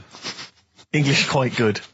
And his girlfriend came over and seen the form that he'd sent off. This was a copy of it. Yeah. And so she went, oh, you know what I mean? So that's what started, you know, the disappointment. So they're going to get that and think that you're not English. I don't think I've got it. It was ages ago. Right. How long ago was it? Oh, well, it was when I was still in Manchester, so 5 years ago. I don't think you've got to know. No, I think you'd... There could be a long list. I mean, there's probably a lot of admin problems in that organisation, but they probably... But what I meant by it is that, you know, I can speak English, but I don't know all these long words that people use all the time. Yeah. Oh, God. Oh, can I just tell this quickly? In the week, I'm talking to you now, the listener. Usually I don't. Yeah. Karl said, about embarrassing him on air and that, and he's worried about his education, and he was worried about not knowing long words. Like, we come up with any long words. And he said, no, I was scared, you were going to ask me something about, someone, and he's a Eastern European leader. His surname is Milosevic. And Karl said, so I learnt it this week, and learnt it so you can't catch me out in case you start. I said, what? And he said, he thought about it, and he went, Flobodan Milosevic. Got the surname right, though, didn't he? So what's his name? Right? What's his name? That's how Bill and Ben would address this leader. How would they have said it? Flobodan Milosevic. What's his name? Slobodan Milosevic. Yeah. Well done. Chris Campling did a review of the show. Right. And basically said that Karl Pilkington is a creation of Gervais and Merchant. Well, if only that were the case. He said, he started off saying he liked the show. Yeah. He was excited. Said it was a good show. A lot of the jokes. I'm already questioning his critical faculties. Yeah, exactly. And basically said that we didn't contribute much, or seemingly didn't seem to contribute much, and we couldn't sort of like ad lib or anything. We just laughed at, particularly me, laughed at Karl Pilkington, who was coming up with some, you know, quite funny stuff. Yeah. Right? But then he does a twist on it. He goes, but the thing is, we're the puppet masters. He's a created person. We've created the persona Karl Pilkington for our own amusement. Right. He bases this on simply that we talked about... What was it we talked about? the Chinese not aging well, and he heard him talk about that on my DVD. But clearly, I say, Karl, remember when you were talking about that? It's a news or member in the week, and so he thinks it's all scripted now. Imagine if this show was scripted. I'd be ashamed. Yeah. If this show was scripted, I would send back the BAFTAs for the actual shows we've written, and I would say... I'm having a go at Chris Campling. He's nice about our other work. He likes The Office, and he likes my stand-up and everything, and he likes the show, but he's saying...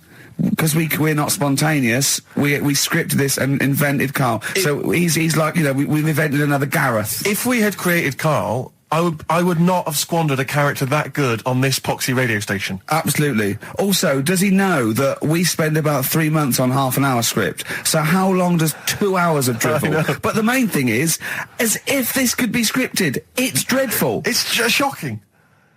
Or maybe this is scripted.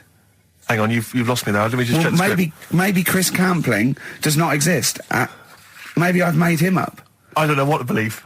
See, the name doesn't wash with me. What was his name? Chris Campling. Sounds odd. That's something that I made up, isn't Campling's almost like a joke. It's almost like a gay name, isn't it? Oh, he's a Campling. So I think this is scripted. Yeah. I think I've probably made this whole link up, and Karl is a creation. Campling, that's not a real name. No. I made it up. I should have come up with something better. Yeah. Sorry. Down to the River by Bruce Springsteen on XFM 104.9. So, yeah, that little fella in the Times thought Karl was just a puppet. We created him. He's an actor.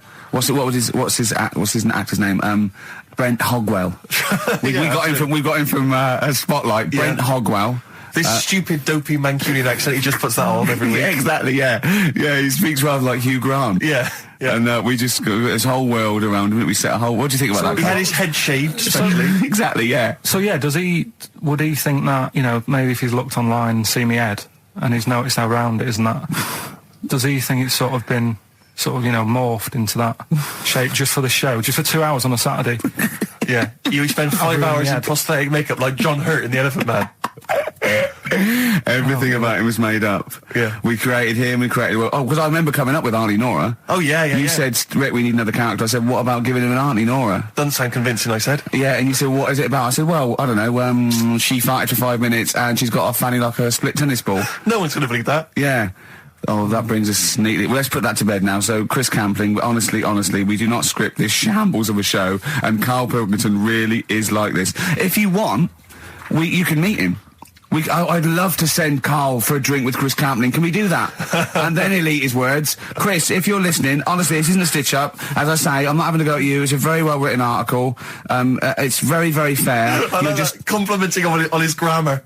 Yeah. It's a very well-written article. No, I'm saying we're not having a go. Because it's not like he snagged us off. I would just love him to meet Karl Pilkington. People in the street come up to me and say, is Karl like that? And I so want them to meet him. Yeah. Or maybe he can send in, if he's online, he can send in 5 subjects for Karl to talk about that we couldn't possibly know about, just so he knows that we just really do throw things at Karl, and that drivel comes out. Imagine if it was scripted. What?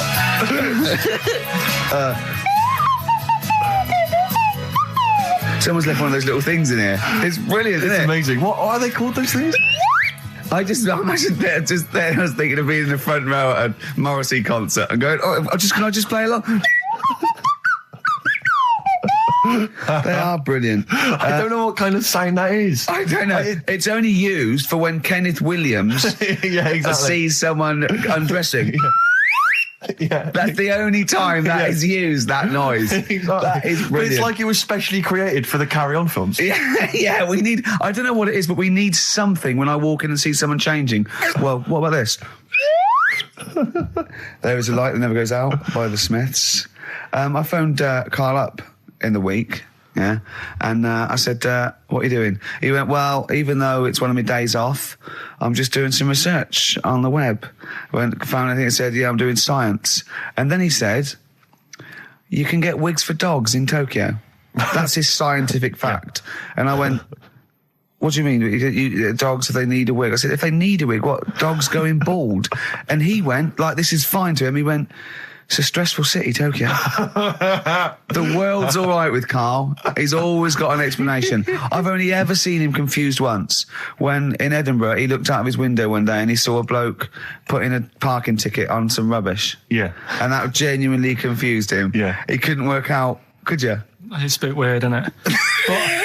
And the woman breastfeeding her 8-year-old child. You didn't like, did you? I don't like that. But what's the name? Animals with wigs. I kind of thought, after I put the phone down to you, kind of thought about it, thought, yeah, it's a bit daft, that. Are you sure it's not the ageing pop group? No. The Animals? But when you think, have you ever seen, like, a bald pet? No. It's weird. What do you mean? Because my mum, we had a cat, we used to get through loads of cats because we lived on a... Oh, God, it started early today, isn't it? What do you mean It's only 10 past 1? What are you doing? No, Running a restaurant? We lived on... Oh, God, what do you mean? No, we lived on, like, a main road. Oh, yeah. Right? So we used to get through a lot of them. My dad kept saying, risk. Stop wasting money, it's not Stop good. wasting money, not wasting cats. Right, so anyway, we had this cat that was ill all the time. And it's just bag of nerves, probably. Yeah, malingerer. Yeah, I'm terrified. I'm going to which house? Rome. Oh, God, bloody hell. Rome. Don't let me go to the Pilkingtons. And it, for some reason, it kept being sick all the time. Right? Yeah, that is nerves. That's definitely nerves. So my mum kind of thought, I've had enough of this, and she shaved it. Whoa.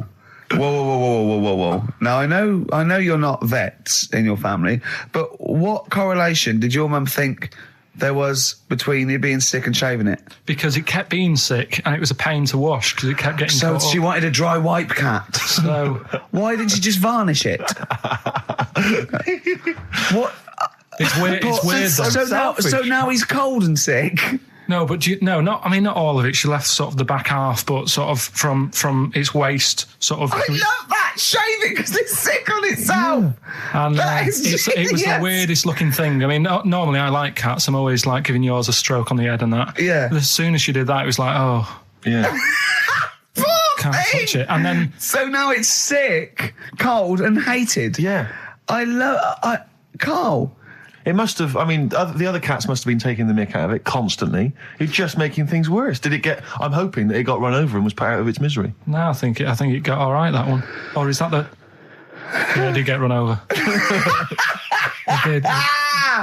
Oh, God. Oh, dear. How many cats do you say you've got through? I'd say whilst I was living at home, I mean, it's still on the increase even though I'm not there. So whilst I was there, probably 5. God. Wow. Oh. Yeah. And were you upset each time, or you just got used to it? It's one of them things, isn't it? Like I've said before, when you first see something, it's a bit of a shock. Do you know what I mean? It's like the Elephant Man or whatever. Yeah. First time you see him, it's that sort of, oh, look at that. Do you remember the first time you saw Steve? No, I'm not being funny. Do you remember the first? Yeah, but I've said this before. It's always, then you get used to how people look and you don't... No. I'm going to burst. You have to play a record. No, but... Because I just see Steve's face. No, but I've got used to it. Shut up. This is XFM 104.9. I'm Ricky Gervais with me, Stephen Merchant. You're listening to the best of, basically, Karl Pilkington. Check, because there are rules in place, aren't there? Yeah. There was a big bust up in the week. I'm only allowed to wind him up. I'm not allowed to wind him up socially now. I'm not allowed to... What am I not allowed to do socially? I think squeezing the head socially has been crossed off. Right, okay. And I agreed to that because it got to a head where, Karl was really upset and he was thinking of just giving it all in, weren't you? Yeah. Yeah. Why was that? Because you were just winding me up too much. Yeah. I mean, do you want to bring it all up again? I don't mind. What was I doing? It was just... I should say now that there was a conversation where we were all sort of really walking on eggshells. It was frosty. It was a conference call, and Karl was on one end. And I'll tell you, I was very much a media. I was very much a UN mediator. What do you think of that, Karl? It was difficult to sort of keep it serious when I'm saying stuff like, I'm sick of you putting a Burger King bag on my head. Do you know what I mean? Yeah. There's a part of me that's like, I can't believe we're doing this.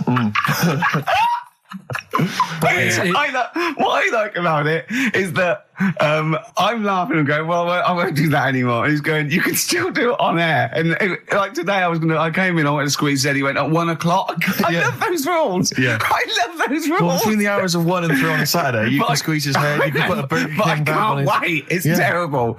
Oh, But dear. that all started last week as well, really, because I got in a bit earlier to do an edit for you on some track that had swearing in it, right? Yeah. So I get in early, he comes in, first thing he does is go to sort of squeeze me head. And my reaction was, not now, do it later. As if it's all right to do it later. So that's kind of what made me think this isn't normal. We should just point out, when we say squeezing your head, what exactly does that mean? I put my hand on the front. I do 2 experiments, right? Yeah. One is the side, because you can crush an egg sideways, so I think that's more dangerous. Right. And I actually put my elbows out, and I pressed like a vice, and I really go for it until it really hurts. And the front one it shouldn't hurt so much, if my experiment's right. I don't know.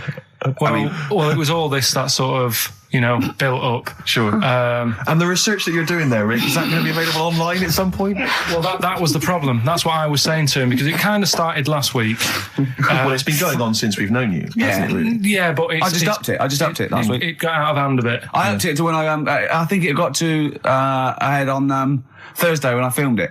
That was it, yeah. That's right, yeah. I brought in the cameraman to film me torturing him. And there was some people from the 6th floor being shown round. Yeah, some management and that, showing probably clients round. You know, sort of, they've probably been on all the different floors, same what all the different radio stations do. This is XFM, the sort of this sort of noise going on. Yeah.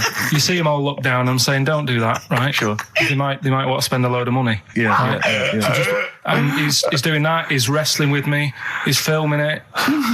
So that's when I just thought, It's mad, isn't it? And then when we were having the argument on the phone, I was saying, has this been some sort of experiment? Yeah.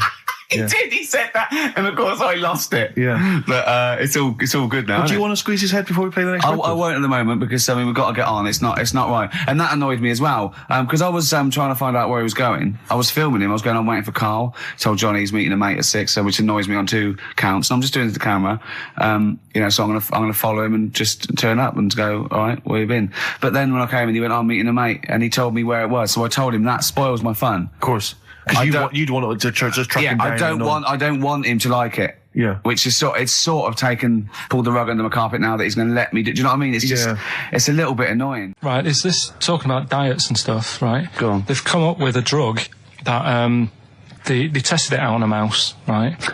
They said, it's a problem. That weight is a big issue in the world, and a lot of people are depressed, and that probably like Rick Waller. Well, right? I'm depressed looking at Rick Waller. Well, Oh. I mean, you could sort out Rick by, Jono is an old man, he's got loads of money. He's not old. No, but he's getting on a bit, right? He's about my age. Hang on a minute. What I mean is he does his own shopping, right? So I bet it's hard. What do you mean? Because he's like, how old is he? 35. Right? He's got loads of money, he does his own shopping, so when he goes to the supermarket and he passes, the sponge cake section, it must be tough when you've got loads of money to burn that you go, just one more. Yeah. One more. Look, we are getting close to libel here, I think. No, but I'm saying how it is, because I've tried, losing a little bit of weight. Have you? And it is difficult when you're in Waitrose and you see a little chocolate muffin and you think, well, one more and I'll do without... Do you like a little chocolate muffin now and again? Yeah, right. Is that your favourite thing? So the thing is... Let him finish his point. So the thing is, right, now with Rick, he lives at home with his mum, so why doesn't his mum just say, I'm going to buy less this week, and if you eat it all, you're not getting any more? Yeah. That's all that... Does he live short, sharp shop? I bet he does. So you don't actually know if this is true or not? No, but anyway, right? So this drug they've come up with... They've tested this on mice, haven't they? I'm worried if they haven't tested it on mice. Thank God for that. It's definitely been tested on mice. Definitely. They fed a mouse a load of cake. Yeah. Right? And it went a little bit chubby, and they said, right, stop a minute. And then they gave it this drug that makes you lose weight. Yeah. And its weight went down, but the only bad side effect was its eyes were popping out.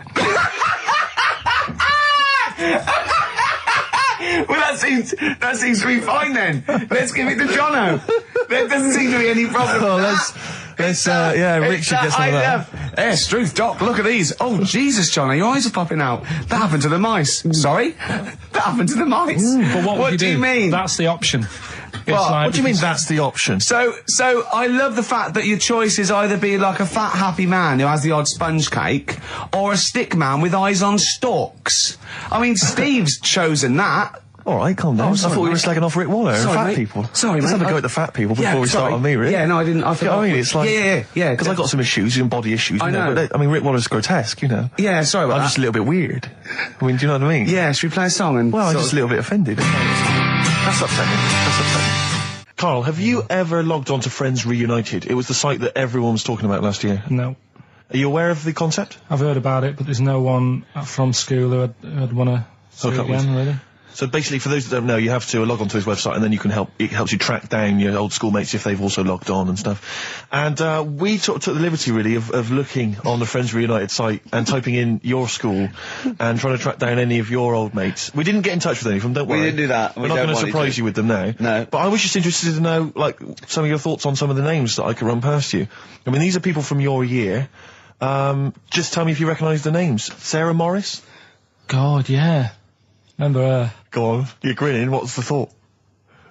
Go on. No, just, she was alright, she was a popular one. What does that mean? She was nice. Yeah. Okay. Okay, what about, Darren Buckley? He was one of my best mates. Was he really? Yeah. Seriously? Yeah. What do you reckon he's doing now? Do you still keep in touch? When my mum and dad were still in Manchester and they had a butty shop, he used to go in because the bookies was next door. I love the way you paint a picture. If you did this in your history exam, Carl, you will walk it. Go on. So your parents had a butty shop, there was a bookies next door? Yeah, and he liked having a bit of a gamble, so he used to, I think he works for some insurance company. Do you think that his fiancée Beth knows he's got a gambling problem? Or that his 2-year-old son Lewis? No. Yeah, they live in Cheadle Holme. Hume. Hume. He must be doing well. He's still supporting the Blue Army and frequents the shrine on a fortnightly basis. Funny thing with him is, right, when I used to stay over at his house, and his dad was a copper, and I remember his dad came down and said, right, I want to see you two. I was like, oh God, what's happened? And got us round the table. And he said, do you know much about drugs? So we were like, what's all this about? So he goes, you know, they're not good for anyone, you know, the stupid thing to get into. And we're like, yeah, we know. And he went, you know, do you? We said, yeah. He said, what's this then? And he'd found something in his bedroom, and it was a Skittle. What, the sweet? Do you know little sweets with the S on it? And oh, really? Drugs. Yeah. So he said, well, yeah, it's a Skittle. Yeah, I know what it is. Oh, he was bluffing like that as a slang word. Yeah, he thought because he was a copper, he probably had to be down with all the terms and that. So we said, oh, it's a Skittle. And he said, yeah, I know what it is, but what's it doing in your bedroom? Oh. It was like, no, it's a toffee. So, Darren there. Yeah, I know, it's a toffee, it's a squib, it's a, yeah. Well, do you know what happened to me on the way in? Go on. A homeless person called me a dickhead. How did he know?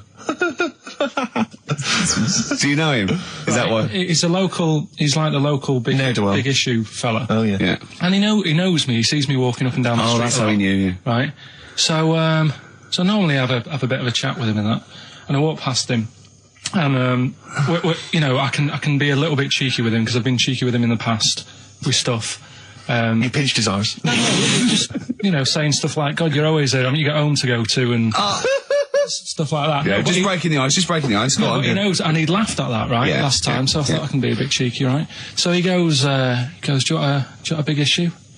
I said, no. He said, come on, I've got loads of them, right? So I sort of said, when I was a kid, and I used to do a free paper around the free papers one, I said, just put them in the bin and go home, right? And he went, yeah, but how am I going to get any money doing that, you dickhead? You see, I can see his point. He is homeless and having to sell newspapers to get 50p or a quid or whatever. Yeah, and sometimes I treat him, right? And today I didn't have any money. I had a takeaway last night, and I normally give them a quid, and I felt bad not being able to do that because I didn't have any money on me last night. Right. I couldn't look him in the eye. Did you explain this to the homeless person, the traumas of the takeaway without the tip? Did you explain that, you know, you've had it hard as well? I go, look, you don't I had food delivered to my warm flat. Yeah, it was a nightmare. You don't know what that's like. You don't know what the trauma is because you can't have food delivered to your flat because you haven't got one. So please don't look at me like that. You should have said. But most people ignore him. At least I gave him a bit of acknowledgement and sort of... took the mick. Yeah. I didn't think I was just being friendly. No, I know. You got to be careful with the homeless because this is true, and you know when the clocks went back recently, so you got an extra hour in bed. Yeah. And I was at Cash Point with a friend of mine, and there was a homeless person sat by the Cash Point, and you know, we would get some money out, and she said spare some change, and my friend thought, he's a bit awkward, he's just trying to make conversation with her. He went, oh, clocks go back. extra hour in bed. Oh no. I gave her £2. I felt so bad. He didn't do it intentionally. He didn't realise what he'd said. Just making conversation. Bumbling. It's tricky making conversation with the homeless because there's so many areas you've got to avoid. You know, what was on the telly. Yeah. You know. Although I get recognised by homeless people and think, are they? I don't know where. Well, you've got to remember that's very much your demographic, Rick. Yeah. You know, people who watch TV through the window of Dixon's. In Dixon's. Yeah, they always. Ricky Gervais is on. Yeah. Well, they can smell the alcohol on you. They think you're one of them. You're listening to the best of, basically, Karl Pilkington. Like Karl, she's a girl and I'm a man. Good that, innit? On XFM, 104.9, Ricky Gervais, Steve Merchant, Karl Pilkington. As ever, Rick, there's always someone who steps in to defend Karl. Okay, what is the defence? What is the defence? Here's an email from Scott Coomer. He says, Karl is actually right. I've got an A-level in statistics and probability. It doesn't matter how long they have and how many monkeys you have. You cannot guarantee they would type the complete works of Shakespeare. Infinity makes it probably they would get it right, but not definite. Yeah. Well, yeah. Yeah. That's what I was saying. No, you weren't saying, Karl. You don't understand it.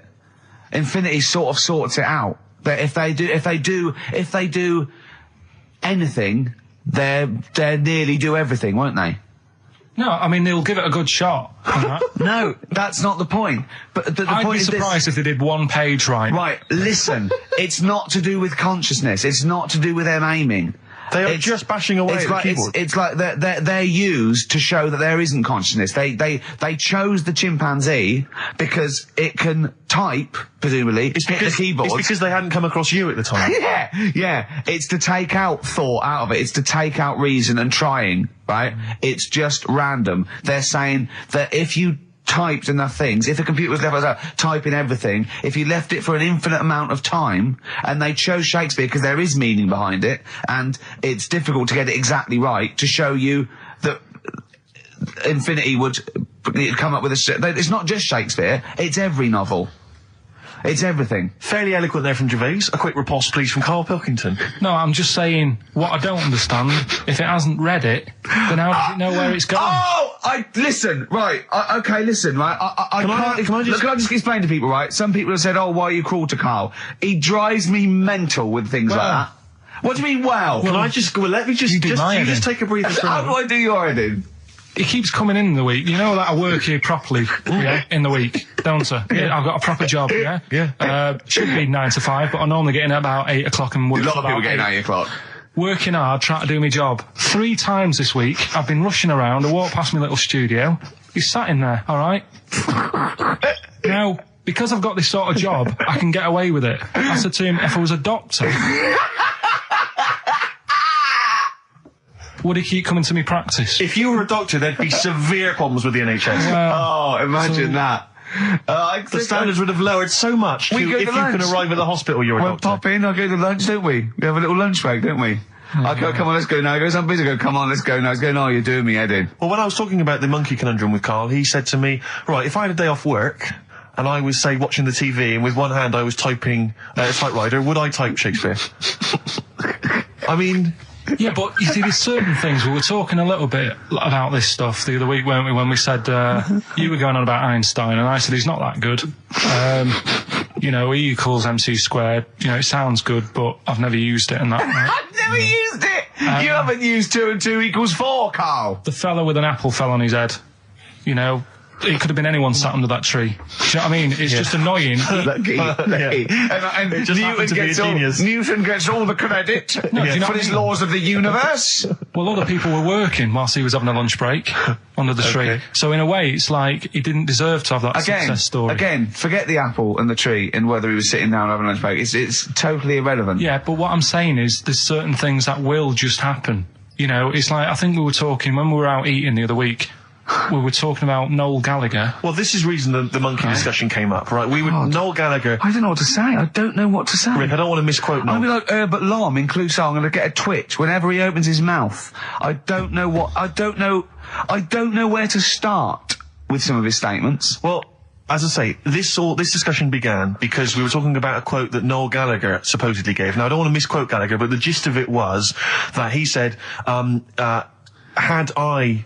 written Wonderwall or whatever, instead of the Beatles writing Strawberry Fields or whatever, I'd be the one that was considered the great songwriter and it wouldn't be the Beatles. You know, it's just the fact that they came first that meant that they get all the credit as being the greatest band. I don't know where to start with that statement either. I mean, that's Gallagher's thing, and he's, you know, well, whatever. We know what we think of that. What was your point, Carl?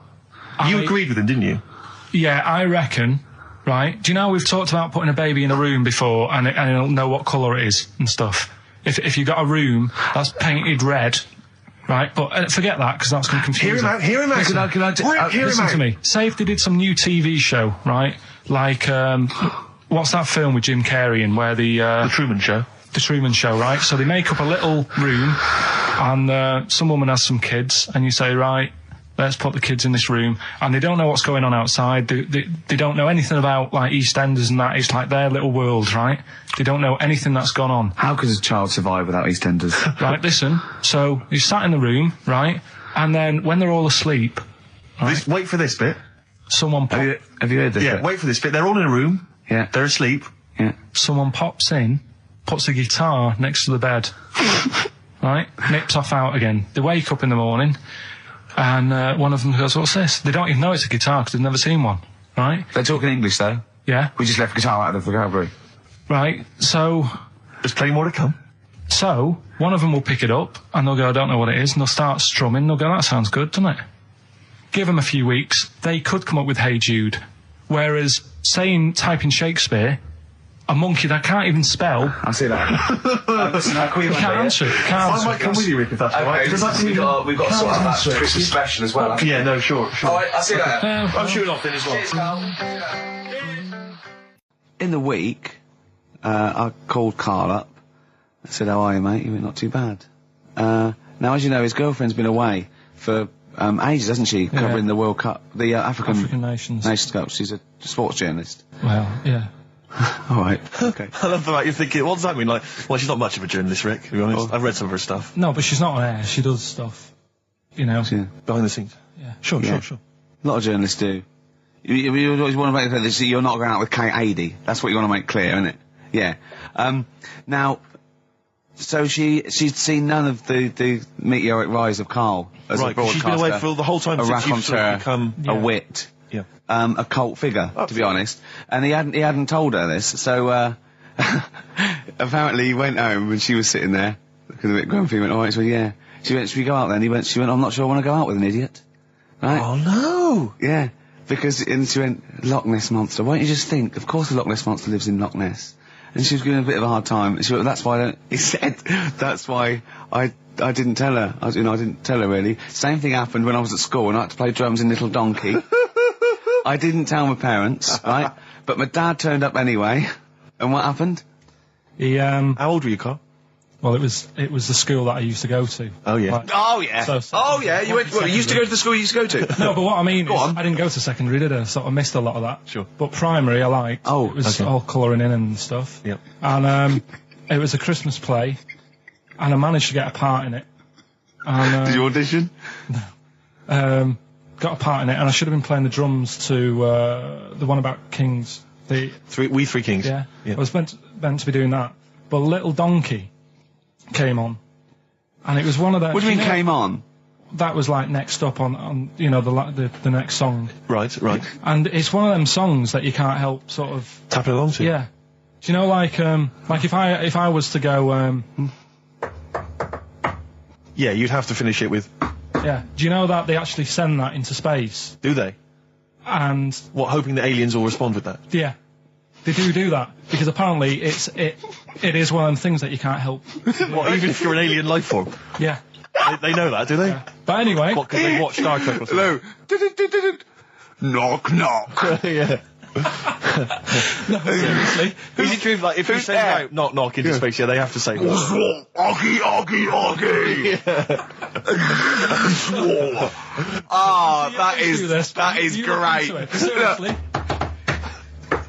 Oh, hold on, what's something out there? Was it a little green fellow? That is great. Yeah, so anyway, that is Little Donkey is like one of them tunes that you can't, and I was there and I had the drumstick and I thought, oh god. The drumstick! I could feel myself, and anyway. Just wanting to do it, yeah. I started going along and playing Little Donkey, which I wasn't meant to do, but it went down such a storm. what? Were there people like parents and that dozing off, and then suddenly they heard your version of Little Donkey, and they thought, wait a minute, now it's really picking up. What do you mean? I'm glad we paid £1.50 for this. What do you mean it went down such a storm? They're going, hold on, was it like when people have Ringo... lighters in the air. You know, like when Ringo joined the Beatles, now going, boo, Pete Best, but he went... Yeah, and they went, whoa! Oh, God. But the teacher just said, it went down really well, you can do that again tonight. Right. When you're in it again. But anyway, so my dad was there, and you hadn't told him about this performance, so he just turned up off his own back? I never took the letters home and stuff to show my mum and dad, because it just put me off. So, anyway, he turned up, don't know why, he must have heard from someone else's dad. Yeah. He turned up, and he swore about me, which... Did he? I don't... Could you use a word that's allowed to be said? The word? Of course it is. Right. If you got a kid in the car or anything, you can turn it down now. Yeah. Right. But he said, there was a guy stood next to him with a camera, big video camera, filming it, and he said, "Yeah, film it, but try and avoid getting the twat in the hat in the shot, because I had one of those porters, you know, the little round pork pie hats on." Right. This is so sad. What was this a nativity play? It was about Jesus and stuff. Yeah, well, there was a porter there helping him with his bags. Of course there was, I forgot. I mean, Mary and Joseph, they got there. Yeah, because it was the hope, you know, because the inn was full. Yeah. But I think the porter doubled up with the inn and the stable. Right, that was nice. So he carried bags over. Yeah, no, so yeah. You're right though. I don't know why I was wearing one of them, but I was. And your father said that. And how did you know your father said that? Did you hear it? About it later. Oh, he told you about it later. Yeah, I was talking about stuff I'd done at school, and he said, "Oh God, remember that?" And I spoke to him the other day about it. Right. And oh God. So that was the end of your sort of drumming career, really, because it could have been. I mean, you know, the audience loved it the night before. Yeah. You could have been like, who knows, a whole new world for you. Yeah. Have you done any stuff? I've never drummed. I wish I had, man. That's a movie story, but is that, and that's why you don't tell, your mum and dad don't know you on the radio, do they? I think when they were down the other weekend, they had to come in here. I just said, I'll just go in and press the buttons. Because they could listen on Sky Digital, couldn't they? They could do. But you wouldn't want that, would you? I don't want that. No. Play a record, I want to talk to you again a little bit about this later. Yep. Right. This is the Best Of Show on XFM 104.9. I'm Ricky Gervais, with me Stephen Merchant. Yes. I hope you're enjoying the Best Of. Bit of David Bowie. When's that ever at anyone, Steve? Never. Lady Stardust off Ziggy Stardust and the Spiders from Mars on XFM 104.9. I'm Ricky Gervais, Steve Merchant. Karl Pilkington is in the middle of educating me. Educate me. Did I tell you the time when the doctor said I was going to die? All right, keep talking. Right, ages ago, must have been about 15, right? And at lunchtime there was this.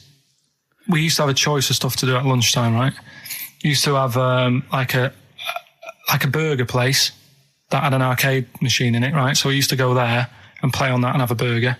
Or there was this baker's, right, that my mum worked at, and did great cakes and stuff, right? So she used to like bring some home and that, but she couldn't always bring them home every night because, you know, they'd cost money, and she used to get them for free.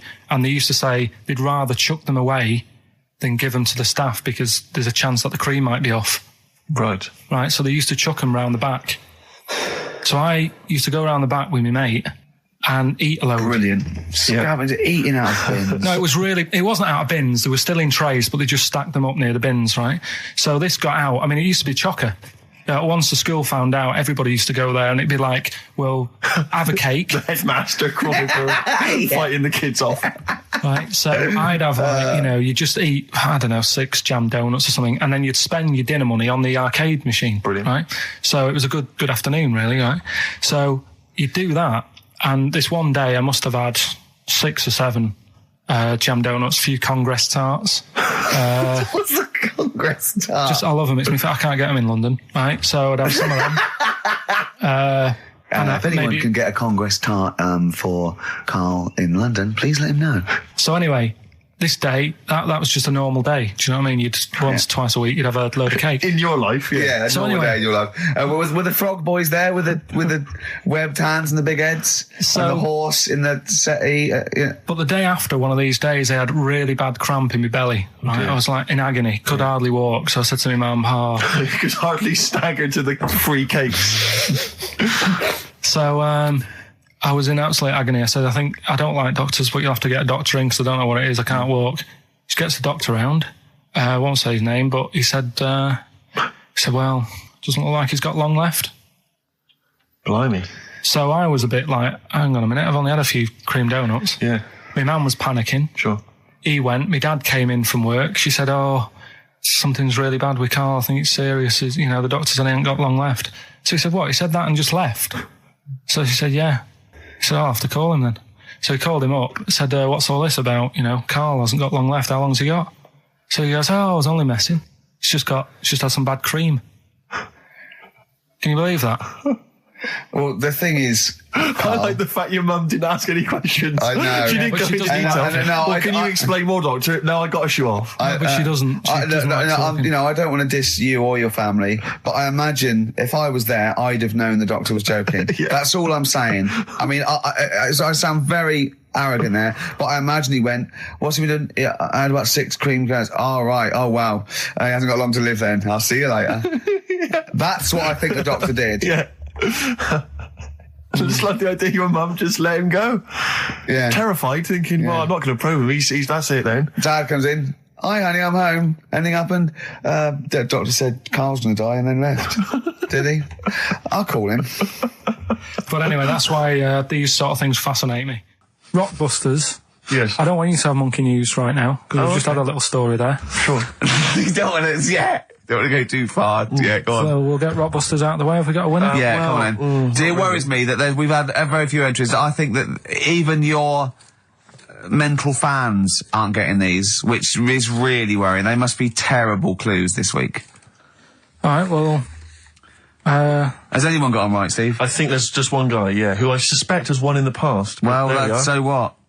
Right, the first one. If you go out of France by boat, you might as well buy your fags when you're on that, because you'll get them a lot cheaper. Brilliant. Right? Yeah. BF. Yeah. Buy it ferry. Right? That's like... What? Buy on ferry. What? Buy on ferry. What's that? Is that a band? What is it? I don't know what it is. Brian Ferry.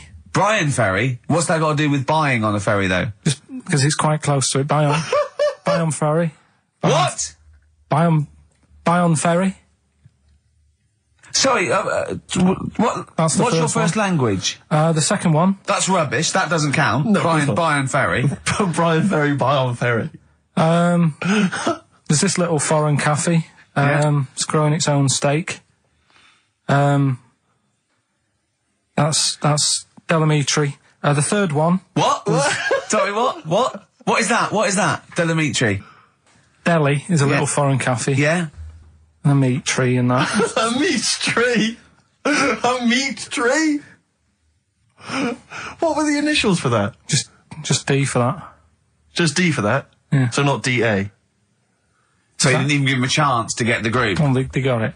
Well, no. No, they didn't. Right, it's the end. Go on, right. Go on. Delhi meat tree? Delhi meat tree. One word. D. Or any letter. They're growing their own meat. M's in it. Go on. Okay, so Bayern, I love Bayern Ferry. And Oxy Music was brilliant. I love Oxy Music. Go on. Can I just point out, Rick, that, we've David Bowie? Delhi Meat Tree. Yeah. I don't see why necessarily, Aidan, who, emailed in, why he doesn't get to win, because he emailed in dire steaks. Seems to me just as valid, as far as I can tell, but Delhi Meat Tree it is. And the last one, if there was a Jamaican fella on the Titanic... I'm looking forward to this. With a little bit of fear. Jamaican fella, if he was on the Titanic, he probably would have screamed this. Yeah. That's Christ de Berg. Oh! I don't know what to do. Stunning. So who's the winner? I'm not going to give it to anyone. What's the Jamaican bit got to do with it? Just a D. Just Christ de Berg. Say it again? No, I think they've worked it out now. Say it again? Christ de Berg. And who's that? What? Who's that? Who's what? Who's Christ de Berg? Chris de Berg. Who's the winner, Steve? Do you know what? I'm going to give it to Aidan because he just treated you with nothing but contempt. Steve Martin emailed in again. He got the first two, and then the last one he just emailed. I neither know nor care about this answer. I'm tempted to give him. Do you know what you've done there, don't you? Go on. You've put the nail in the coffin of Rockbusters. I warned you for 3 weeks, and you sort of bucked your ideas up for a little while. But Christ did those are the worst you've ever done. The worst. Delimitri. So and. Didn't it just put D, and then Bayern Ferry. Bayern Ferry. Bayern Ferry. So, is that it then? Aren't we doing it anymore? Play record. Aren't we doing it anymore? I'm ashamed. You're an idiot. Are we doing it anymore? I'm just going to keep saying you're an idiot. Play a record. Carl, have you learnt nothing from Dr. Fox? Yeah. That's not a Sony out the window. Aren't we doing it anymore? What, you need to start working on it now, because they're so good. You need to start working now for next Saturday. Aren't we doing it anymore? Just, I don't know. Aren't we doing it? Me and Carl went out, right? With me and Jane, Carl and Johnny and Gigi, wasn't it? Gigi, is it important who went? No. Okay. But we're walking down the street. Carl was there, though, and he can back me up on this. We had a curry. We were walking back, and this little funny homeless fella, didn't he? Mm. He, I got to tell it before I go, didn't he? Yes. He came up to me, right? And he recognised it. And he came up to me and he went, he said, I've just nicked 5 of your DVDs from HMV. And he shook my hand. He was so happy with it. And I went, right, excellent. He went, all I do is I just swing the bag over the top. Like that when I'm going out. And he had a bag full of DVDs, didn't he? And he was so pleased to tell me that he'd stolen. That great. He said they're going like hotcakes. Yeah, he said they're going like, of course they are. Yeah, you're nicking them. Yeah. I know. We get paid for them, though, don't we? So not the stolen ones. Don't we? No. What do you mean? Did you sign them for him? I know you idiot. What? So he just nicked 5. Yeah. Well, yeah. You say he was homeless, was he?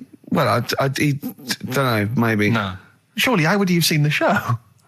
He just walked past Curry's one morning. Dixon's. Yeah, that's any idea. Seen a trailer for it. I thought, interesting. I don't know if he was homeless. I didn't go into his home life. He shook his hand though, but he made Carl look smart. Do you know what I mean? So, how does he sell them? Where does he sell them? Does he go up to people and go, "Do you want an Office DVD?" They're not nicked. Yeah, £4. Yeah, exactly. Are these stolen? No. No. They've still got the tags on them.